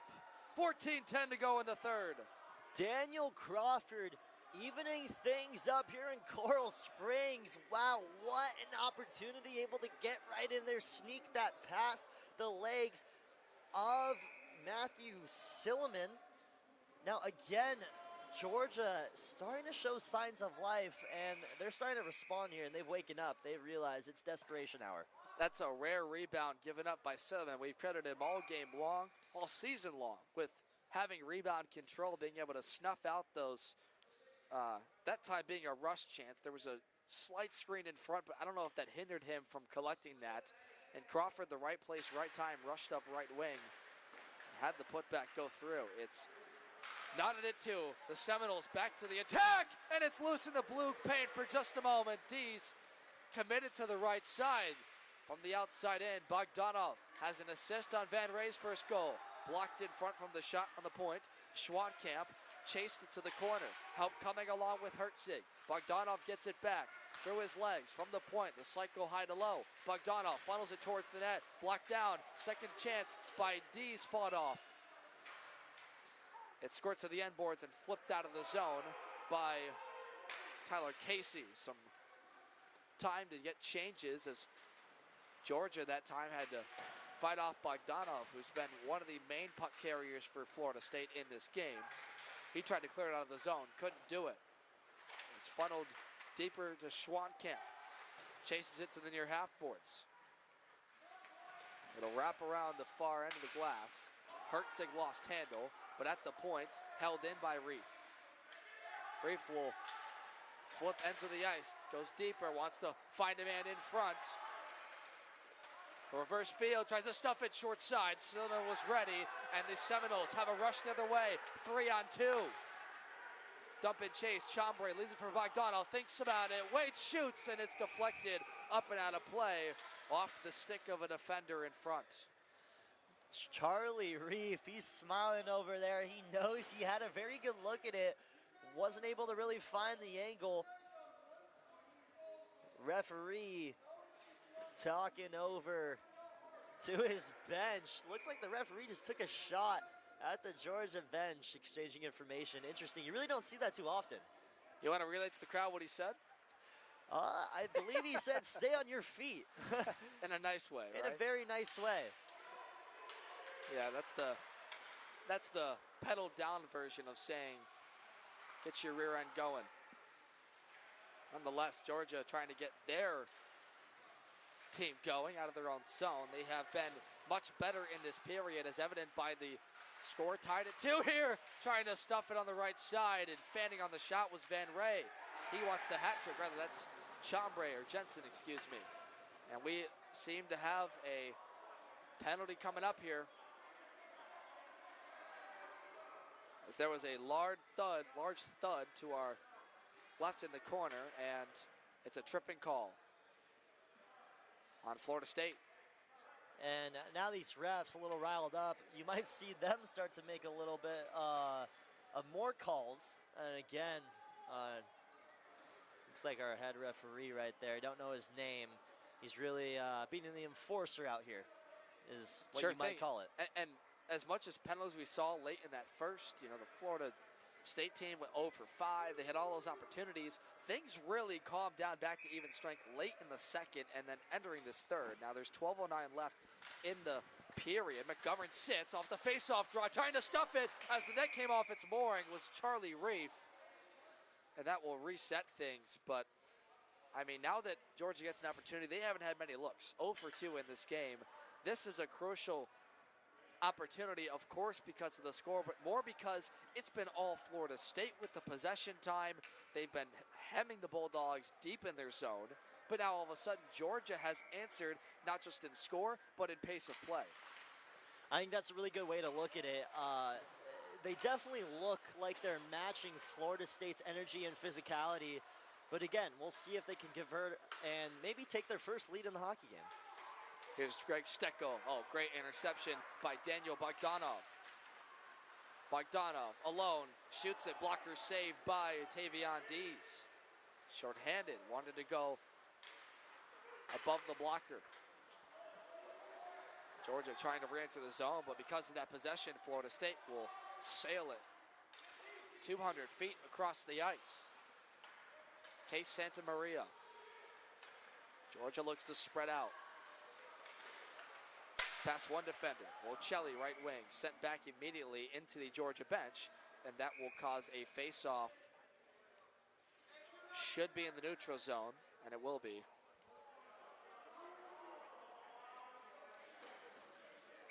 So they'll do this again.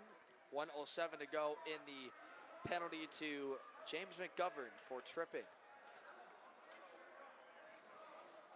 So defensively, one thing I'm a little curious to see what happens. Time winds down. If one of these teams gets the lead, and again, it's a little premature to talk about this, but do you pull the goalie? What do you think in those situations? I mean, if you get a 6-on-5 opportunity, it's been so good on defense that I almost don't know how these teams would respond to that. Well, we could answer that in about 11 and a half minutes. See if it takes longer, as we've had a long stoppage of play.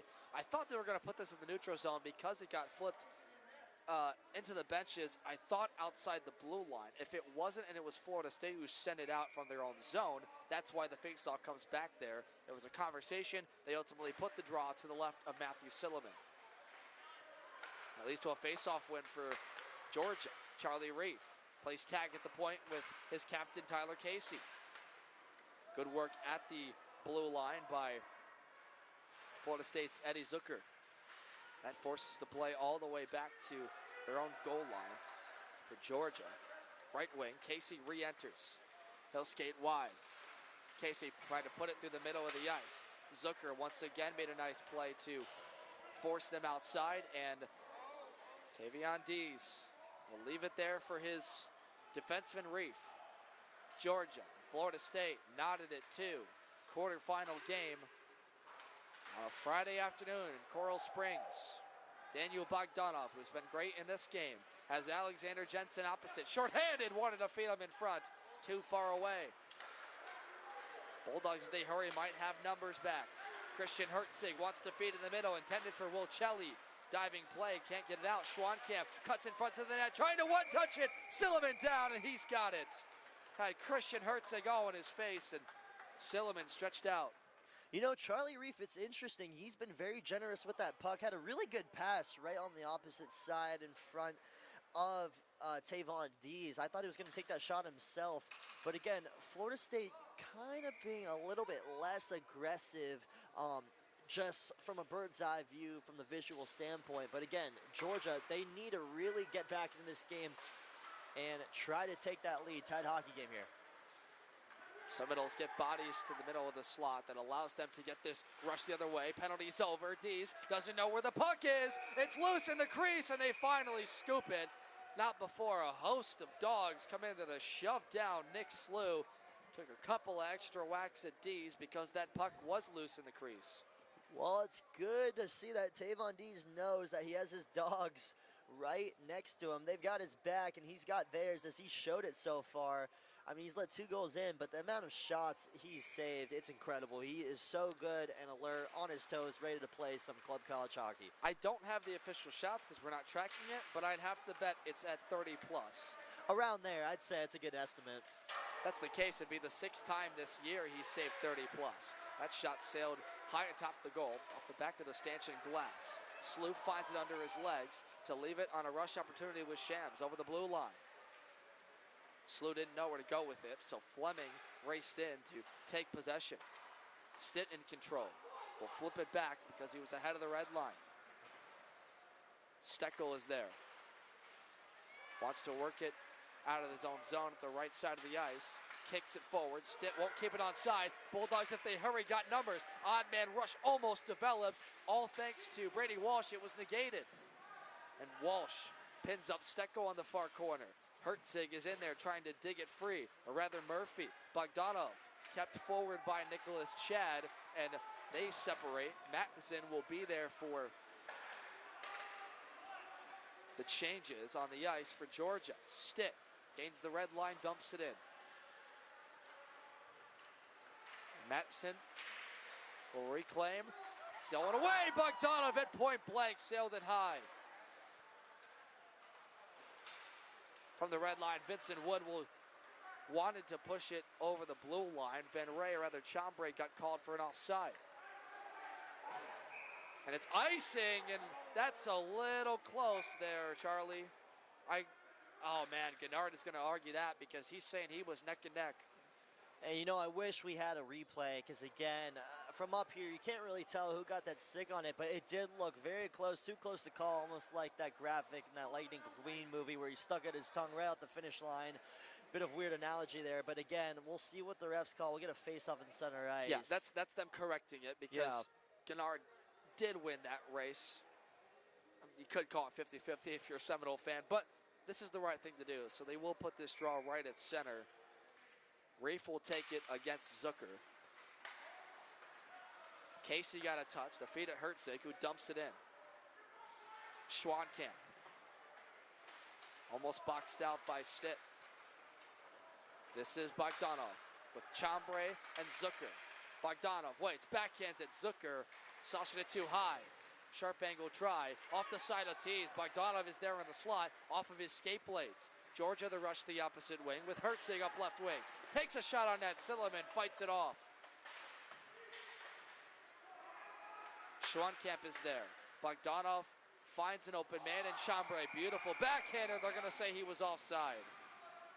Made a good call there. Interesting to see, though. It looked like Zucker over there for Florida State a couple plays ago was really calling for that puck, did not get it. However, it looks like he had a chance with it if he received it right in front. It could have been a potential shot on goal. Time's starting to wind down, though. You're going to start to see some desperation for both these teams. You don't really want an overtime, unless you're a fan. That's fair. I think we all wouldn't mind overtime.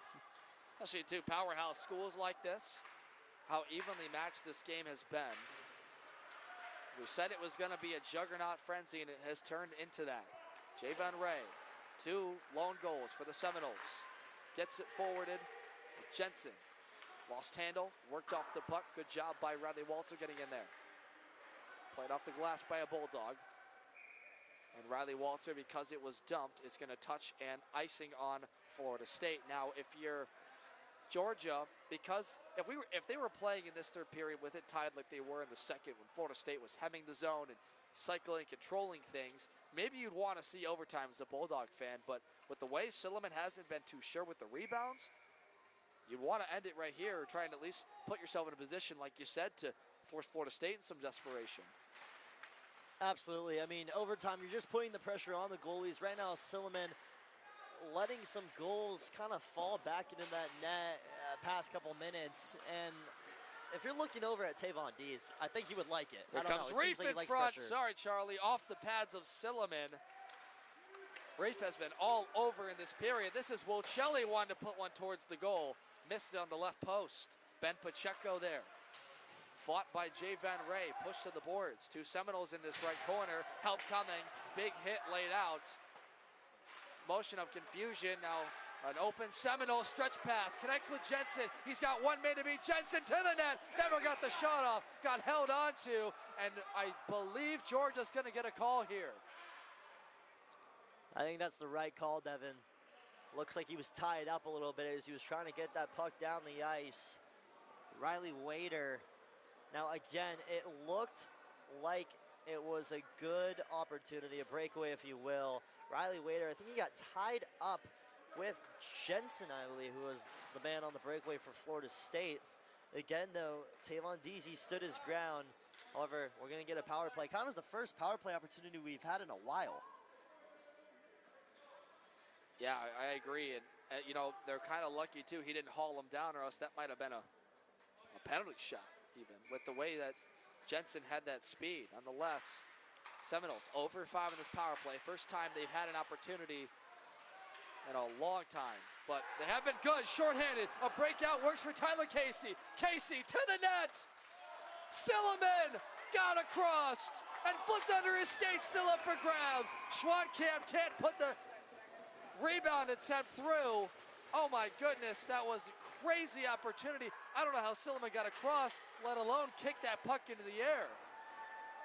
Jay Van Ray gives him some head taps. If that puck went in, this place would have gone crazy. I mean, the ability of Silliman to just really get his leg up in front, and like you said, that puck went up in the air and was almost batted into the net. That really would have been costly for Florida State, a shorthanded goal. If you're a Georgia fan, you love to see that, though. Right. I mean, it felt like that puck was in slow motion. You saw it flip into the air, and you're going, oh, man, is that going past the right, rather, from our vantage point, left post?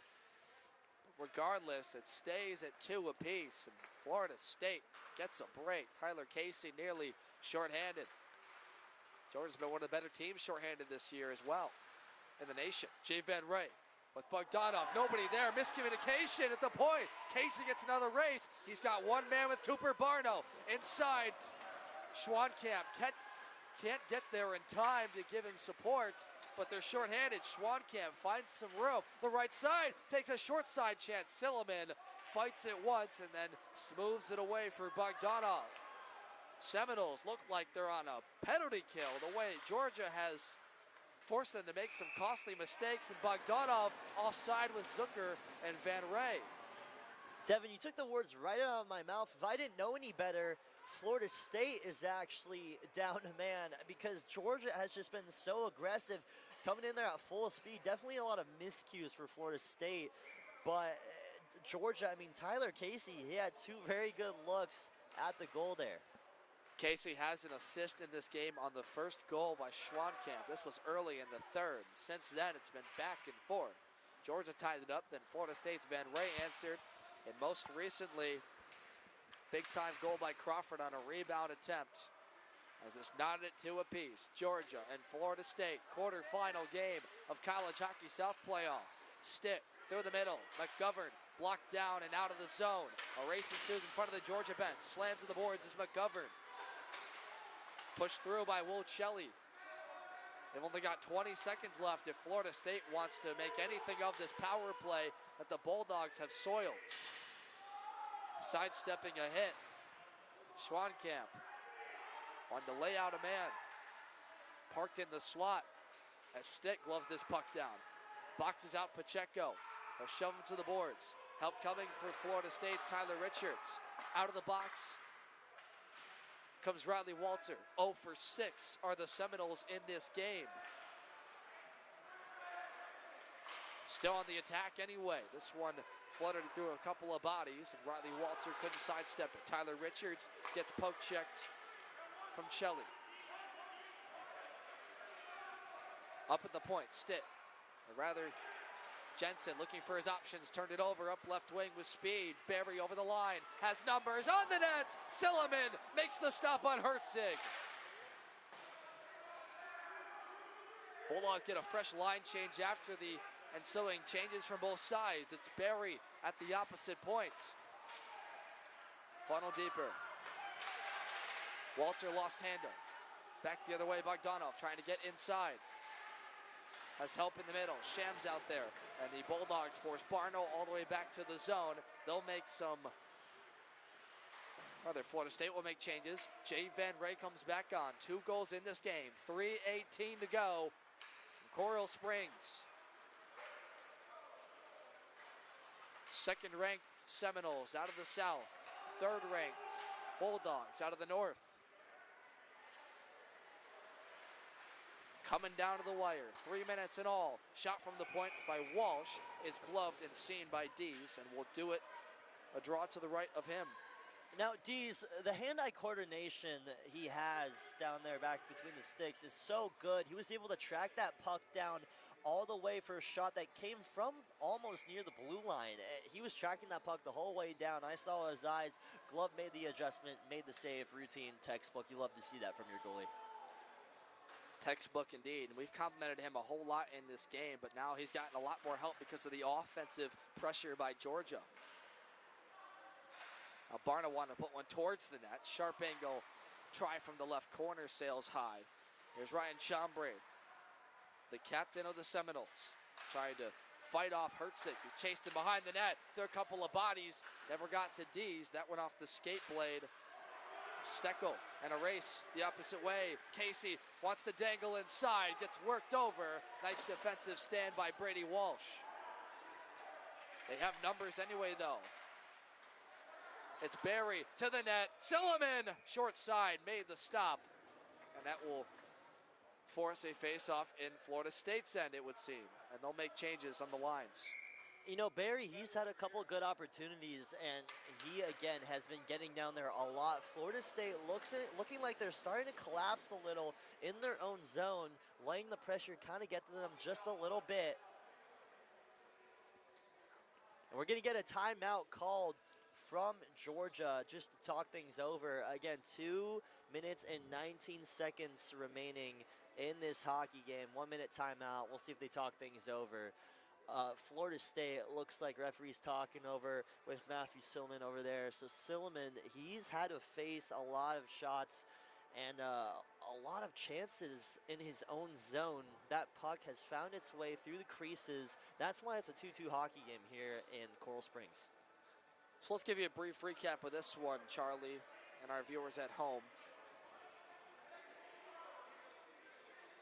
We'll get to the overtime format if we get there in a moment. First period was scoreless, but Florida State had a number of opportunities after 2 penalties taken by Madison and Casey. Goaltender Tavion Dees got settled into this game. Then the second opened up. Jay Van Ray at 12:53 with help from Daniel Bogdanov. Got it started. Florida State went to the breakup 1-0, and then chaos ensued. The next 5.5 minutes, Georgia answered from Tyler Casey. Then Van Ray with McGovern and Stitt, and Crawford on the rebound attempt, assisted by Victor Murphy, is why we sit at 2-2 apiece in the final 2.5 minutes. 2:19 is left on the time. They let the clock run out by accident from the timeout, but we'll have 10 minutes of 3-on-3 overtime and then a shootout to settle this one in this format. That is the format if we get to this. However, Georgia has something to say about it. They have a face-off to the right of Matthew Silliman. Will Chelly. The Seminoles send it back. As Charlie Reif is in there going D to D. With Madison. They'll dump and chase. In there is Schwankamp. Waiting for it in front of his own bench is Madison. The starting line out there for the Bulldogs. In their own zone, pinned up. Van Ray is the man heading towards the net, trying to cut off the ensuing Madison carrying. He does, turns it over, poke check by Tees. Net is off after Van Ray got shoved into the right post. It looks like he took a shot there right into that goalpost. Doesn't exactly look comfortable. What I can tell you is Georgia, they're going to have to tighten up a little bit on defense. They've done good so far in this third period. Almost like these teams have swapped paces of play. Now, again, we'll get a face-off over here by the blue line right near the penalty box. Again, we'll be going to overtime.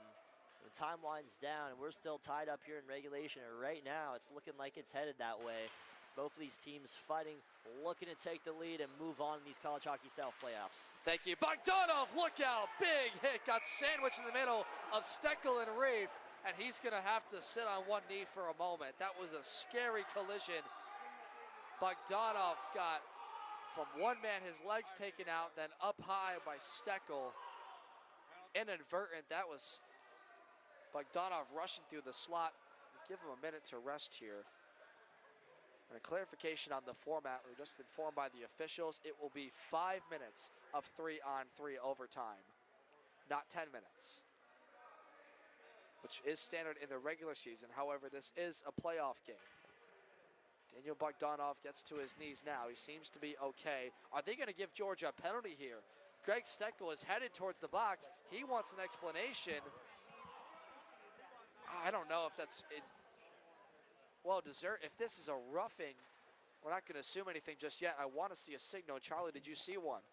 No, and it was hard to tell. And again, I think what the referees were talking about was just because the player went down, had a lot of snow on his jersey, you could see it visibly. Refs were just trying to get the call right.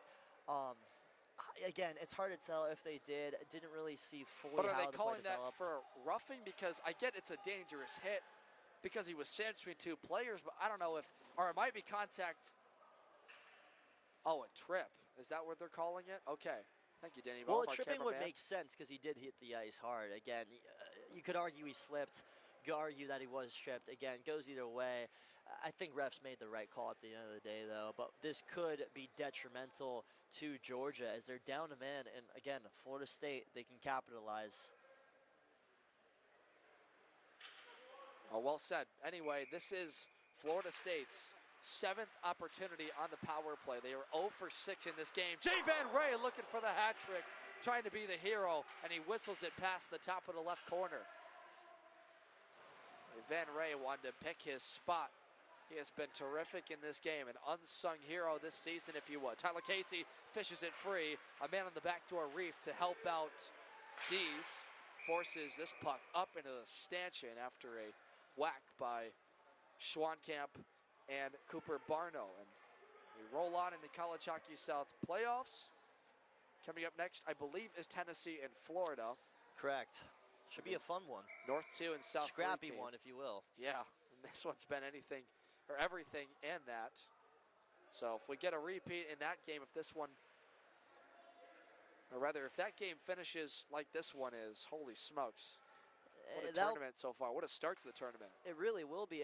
So that will be the third matchup between Tennessee and the Florida Gators D3 teams. Again, Tennessee took the first 2 games, but not easily. Very evenly matched games. But if it's anything like this one has been, which has been a thrill, what a treat that would be. Bulldogs out of the north. It's been a gauntlet season for them. The Seminoles came into this tournament winning 8 straight, dating back to North Florida and Florida Atlantic, who they crushed. The #1 team in the South Florida Atlantic. This team had aspirations for nationals, not going to happen this year, but some would argue they should be there. 45 to go in regulation time. Bogdanov has the puck.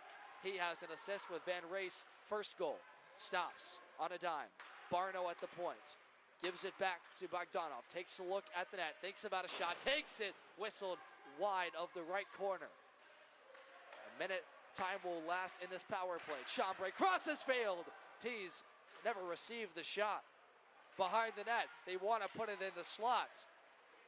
As Zucker looked like for a moment tripped up, lost his edge. 14 to go in the period. In regulation time, Barno puts one towards the net. Blocked down by Reef, and he's got a burst of speed. 3-on-2 for the Bulldog. Reef drops it left side, crosses for Casey. Pass went behind his skates. 1 second left, and we have overtime. Wow, I mean, what a game it has been. Kind of the occurring theme the entire game. We've seen just a stalemate, evenly matched teams, and we're going to be going to overtime here. The story of the day, it's been all about these goalies. They've been so good between the sticks. I mean, Tavon Dees, Matthew Silliman, both very talented goalies for both these respective teams. This overtime, it should really be a fun one. I'm interested to see what, especially Florida State, can come up with offensively. So let's give them a recap of the format. We've got 5 minutes of 3-on-3 overtime. Now with the power play, you obviously need 3 skaters minimum, so it would be a 4-on-3 power play for Florida State for 30 seconds. Then if we don't have a winner in that time, we will go to a shootout to decide the winner in this quarterfinal game. Florida State and Georgia, 2 goals from Jay Van Ray in this game have been the story. He was the only goal scorer in the second from Bogdanov, and then Georgia answered within the first minute from Tyler Casey. Van Ray, though, had something to say about it. 37 seconds later, from McGovern and Stitt, Van Ray gets it in, 2-1 lead. Took him 4 minutes to answer, but the Bulldogs' Daniel Crawford got this evened at 2 apiece. Fireworks, and then we settled down for a while. Florida State took a penalty midway through this third, and then Georgia, this most recent one. And now we sit with an overtime ahead of us. It'll be 4-on-3 for Florida State with 5 minutes to decide it in 3-on-3. One thing I want to point out, Georgia, they've actually never gone to a shootout this season. Florida State, they did go to a shootout against University of Miami November 8th, where they did win it in that shootout. So Florida State, you have a bit of experience. However, Georgia has a lot of good offensively creative players who can really create shots. And when they're in open ice and it's just the goalie and the player, I mean, they can easily put the bread in the basket. And that tie you mentioned was one of two they had this year. As rejoining the box on your screen is Greg Stecco for the Bulldogs. Florida State, as you said, had that tie against Miami. And then the second year of the game of the year, they tied Georgia Tech back on September 7th. So that's the records there. And as you mentioned, Georgia hasn't seen a shootout this year. But this overtime and this quarterfinal game, and the first time, there's a lot of firsts going on for this Georgia program. First time at College Hockey South playoffs. First time the Seminoles have been this high as a seeding and in this format. And regardless or not, we're going to see a couple of firsts, and whoever puts it first in that, the winner, and the team will move on to the semis. It's all about the next 5 minutes. Georgia, Florida State. Well, 4-on-3 for the next 30 seconds. Here we go. Casey tried to get inside. Clapper attempt, missed the net wide. Fought through 3 bodies to get to that puck. Smartly, the captain needs that shot to kill time because Florida State has odd numbers. Bogdanov skates around Casey, upright wing, gets onside. Van Ray, the opposite man to the left. He'll stop, wait for his options, cuts to the net, inside, across. Great help on the back door by Jack Barry, and the Bulldogs have killed it. Out of the box comes Greg Stecco with a heap of speed. He'll fight his man to the boards. Richards. And Richards calms things for a moment. He'll go D to D. That's Jensen in behind. Van Ray gets it. 2 goals in this game. Schwankamp. Over the line. Forward head pass for Jensen. Couldn't connect. Fought to the left corner. We get a stoppage of play. They're going to say the net was off its moorings. You know, I'm actually really excited to see who comes away with it in this game for many reasons, but one being 3-on-3. It's going to be interesting to see what these teams can do with a little bit of space, a little bit more wiggle room to create, really get open, find open shots, find open men. The lack of defenders out there on the ice. It could help, it could hurt. We'll get a timeout coming though from Georgia, excuse me, talk things over. So again, it's going to be real interesting to see what they can do. I want to see Florida State too, just because of the offensive talent they have from Jay Van Ray, Bogdanov, excuse me, and what they can really do. And are you saying that's who they should put on the ice for this overtime? Because possession is everything when you have 3-on-3. Yeah, I mean, if I was coaching this game, which I don't really think any team would want, to be fair, I would really want to see what you can do to create. And again, Florida State, Jay Van Ray, he's been so good in this game. I'd really want to have him out there on the ice because he does have 2 goals. Why not get him out there, give him the hat trick? Sure. And Schwankamp on the opposite wing and Crawford, or the opposite ice, end of the ice. Schwankamp, Crawford have each apiece, but we haven't seen the goal-scoring ability for Casey. We haven't seen, Shelley get in this game. Christian Hertzig, although he's had opportunities. And if you're talking about guys that want to carry you in overtime, it has to be those men that have carried the possession for most of the game. Casey is the man on the ice for Georgia. Florida State with McGovern, Barno, and taking this draw will be Eddie Zucker. 3:59 left in overtime. We're 3-on-3. And it's won by Georgia. Charlie Reef leaves it for Casey up the middle of the ice. Clapper attempt. Silliman fights that one off. And it squirts all the way over the blue line, so the captain for the Bulldogs will redirect into the wickets of Santa Maria. Receives from Reef. Casey enters the zone. Wanted to put one towards the net. Blocked wide from Cooper Barno. He'll circle the left side of the ice. Drop pass for Reef. Thinks about to the middle. Rebound. Opportunity off the goal post. And it flurries back to the neutral zone where Florida State has numbers. Zucker in. Shot saved by Dees with no rebound.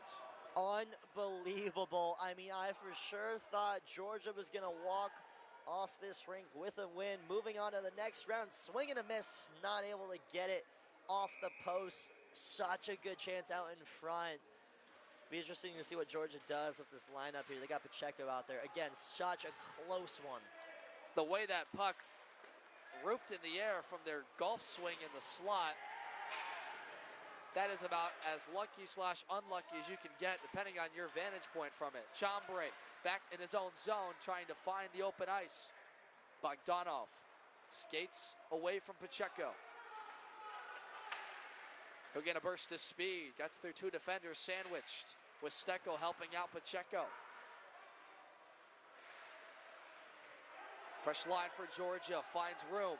Steckel up right wing, has one man, cuts to the inside. Turned over by Stitt and Chambray. The captain for Florida State now will possess. 2:22 left in this 3-on-3 overtime before a shootout. Chambray over the blue line. He'll reset, turn back. As Steckel comes off the ice for Georgia, on comes Charlie Reef with Schwankamp. And Santa Maria, one-timer blast. Van Ray put it wide. Receives it back. Toe drags, puts it forward. In front, Jensen to Van Ray. He got slammed down by Santa Maria on the weak side of the goal. In the corner, calling for to the point is Jensen. He'll receive it. Jensen takes a look towards the net. From the left side, Stitt bumped off by Schwankamp, and a break. Charlie Reef with the game on his stick. Reef in, off the left iron. And Florida State has a break the other way. Stitt with Jensen. Jensen to win. Backhands it wide. Put one more for Stitt in front of the goal, and that one's redirected by Dees' stick. Georgia's rang iron twice. Tyler Casey gets slammed to the near boards, and that'll stop play. Do we have a call coming up here? Oh my goodness. I mean, if you're not a fan of this game, I don't know what you're a fan of. This is so entertaining. Off the post, so close, a breakaway opportunity. Matthew Silliman getting a clap, or it might be for one of their players. So many good chances. Now we'll get a power play opportunity, a 3-on-2. Looks like it's number 8 for Georgia. Tyler Casey making his way over to the penalty box. I mean, Tyler Casey, I believe he was the one on that breakaway off the post. It doesn't get much closer with that, and we'll get a timeout called by Florida State to talk things over. Devin, he's going to want that one back. I have to agree, and Georgia just so unlucky. Twice in this period off the top of the crossbar on the rebound, and then that breakaway off the left iron. And now Tyler Casey has to sit, and I think they called this for a boarding. And that was what leads to the power play. So 4-on-3 with 1:10 left. It's going to be, unless Florida State has an infraction, the rest of the time in this one. And Devin Serra, Charlie Sarafian with you. The quarterfinal between Florida State and Georgia. I mean, we've seen everything in this game. The penalties have racked up. Florida State has not been able to capitalize on a power play. They're 0 for 6 in this game. Georgia the other way. Looked like they were being dominated in puck possession time, and then late in this game had the surge, and they matched in intensity. In this overtime, they've rang iron twice. Here come the Seminoles. This Georgia team that you see out here in this overtime is not the same Georgia team that was out there the first and second period. They have come to life. Again, I was saying they were all bark, no bite. Now they're a little bit of bite, a little bit of bark. They've really come back into this game, just energy-wise, aggression-wise. They're looking strong out here, but again, Florida State, you're going to get a chance, a 4-on-3 here to capitalize. Who's going to win this one? Seminoles, Bulldogs. Van Ray wins the draw back to Bogdanov. Has Barno at the opposite point. He receives it. Barno gives it to Bogdanov. One more time for Barno. Now Bogdanov takes a look towards the net, wanted to put one onside. Well defended by Ben Pacheco. Off from the left side in. It's pinned up against the boards for now. Florida State gets it free. They'll feed Bogdanov. Drags. Forwards it towards the net, and Dees, with Chambray trying to tip it in front, sees it the whole way and will force another face-off to the right of him. He had a good look at it. Again, it looks like Florida State's starting to figure out their spacing. Almost kind of contradictory to what I said earlier. More men on the ice might be better for them. When you have a goaltender like Dees, you can get away with losing the draw at least. 43.5 is on the clock. The Bulldogs this time win it, and they'll sail it down the length of the ice. Cooper Barno, the lone man, to chase it back. 34 seconds in overtime before we go to the shootout. West to east, we'll connect with Bogdanov, who gets onside with Van Ray. As Chambray circling the front of the net. Bulldogs try to keep him in this left corner. Steckel chasing. From the half boards, they get it free to the right side.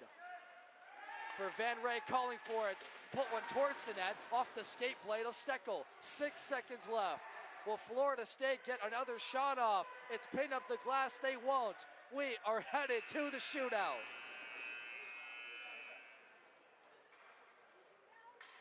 An intense overtime that saw Georgia ring iron once, twice, and fight off this power play from Florida State, as they have all game.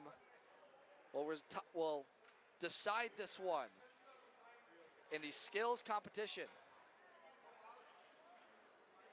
Now, again, like you just said, skills competition. This is really going to showcase what both these teams have in their repertoire and what they can do to convert and score goals. I'm really curious to see some of these high-scoring players. I mean, Christian Herzig, 16 assists, but also 6 goals on the season. It should be fun to see him if he gets a shot up in the lineup. Tyler Casey, though, he's going to be the man of the hour for Georgia. 19 goals on the season, a creative guy with the stick and the puck. We'll see if he can put one in there. And then looking over at Florida State, I mean, you got a lot of guys who could convert. I'm looking at Alexander Jensen, number 36 specifically, 17 goals on the season. Should be interesting to see what both these teams come up with. And if we didn't say it enough, both goaltenders have put on a clinic. Tavion Dees for Georgia, Matthew Silliman for Florida State. They've both had their looks. They both had to fight off game-winning opportunities on both sides. Georgia will shoot first from left to right, and it's their captain, Tyler Casey, Sewanee, Georgia. Had a career year in a Bulldog sweater, 3 hat tricks, points in 10 of his last 11, and will try to give the lead one-on-one against Matthew Silliman. Silliman out of Ridgefield, Connecticut, a senior against a senior. Here we go.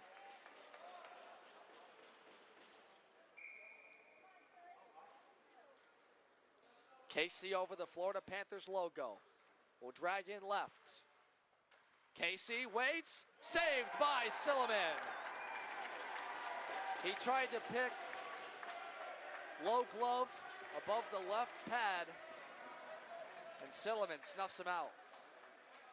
You know, Silliman really read that the whole time. Not too many fancy moves from Casey there. Was pretty simple, kept it minimalistic. Good save. So now an opportunity for Alexander Jensen out of Victoria, Minnesota. The freshman from the right side, waits, drags, and saves! Tavion Dees with the left pad. And we stay at 0 apiece. Opposite to what we saw of Casey, Jensen, a bit more moves, had a little toe drag at the end there, waited, good save. This is Will Chelly. Yardley, Pennsylvania native, the sophomore from the right side, looks, loft off the skate, off the left iron. What creativity, pass it to himself off his skate blade and rang iron. Make that 3 in the extra time. Oh, if he was able to convert on that, that would have been all over the internet. If anyone had that on video, incredible move. Moves keep getting better. So Jay Van Ray, 2 goals in this game. From the left side, dangles over top the goal. And still a stalemate. Had You a see bit the of a, creativity. We've seen the guys try and beat them on the low pads. We've seen now shots sailed high. We've seen go through the top of the order still. And Georgia's Charlie Reef is due up, the freshman out of Chicago, Illinois. Will skate down the middle. Wants to risk her, and Silliman, blocker stop.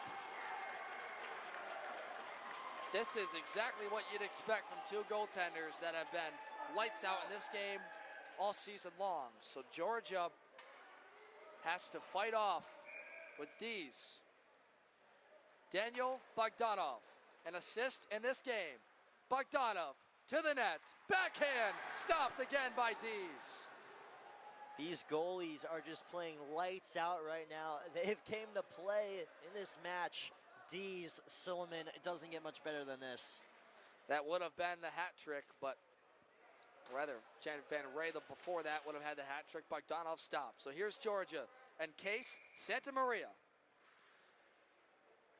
Riding a 5-game point streak, the senior to give the lead.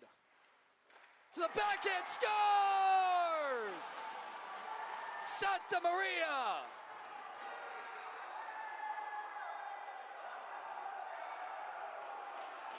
Unbelievable. What a move. What a move. Ryan Chambray has to score to keep it going. The Fort Myers, Florida native. Cuts inside to the net. They win it! Georgia and Tavion Dees beat the Seminoles, and they're moving on to the semifinal.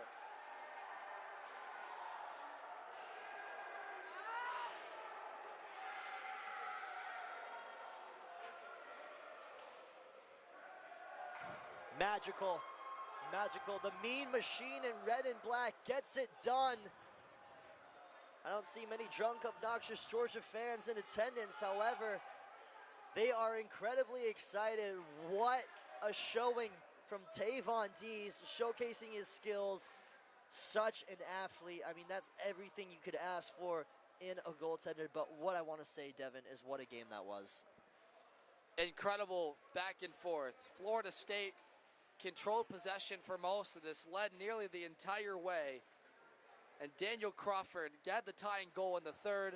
We got to overtime. Georgia rang iron twice, and then once in this shootout from Rafe, and the hero at the end of it all.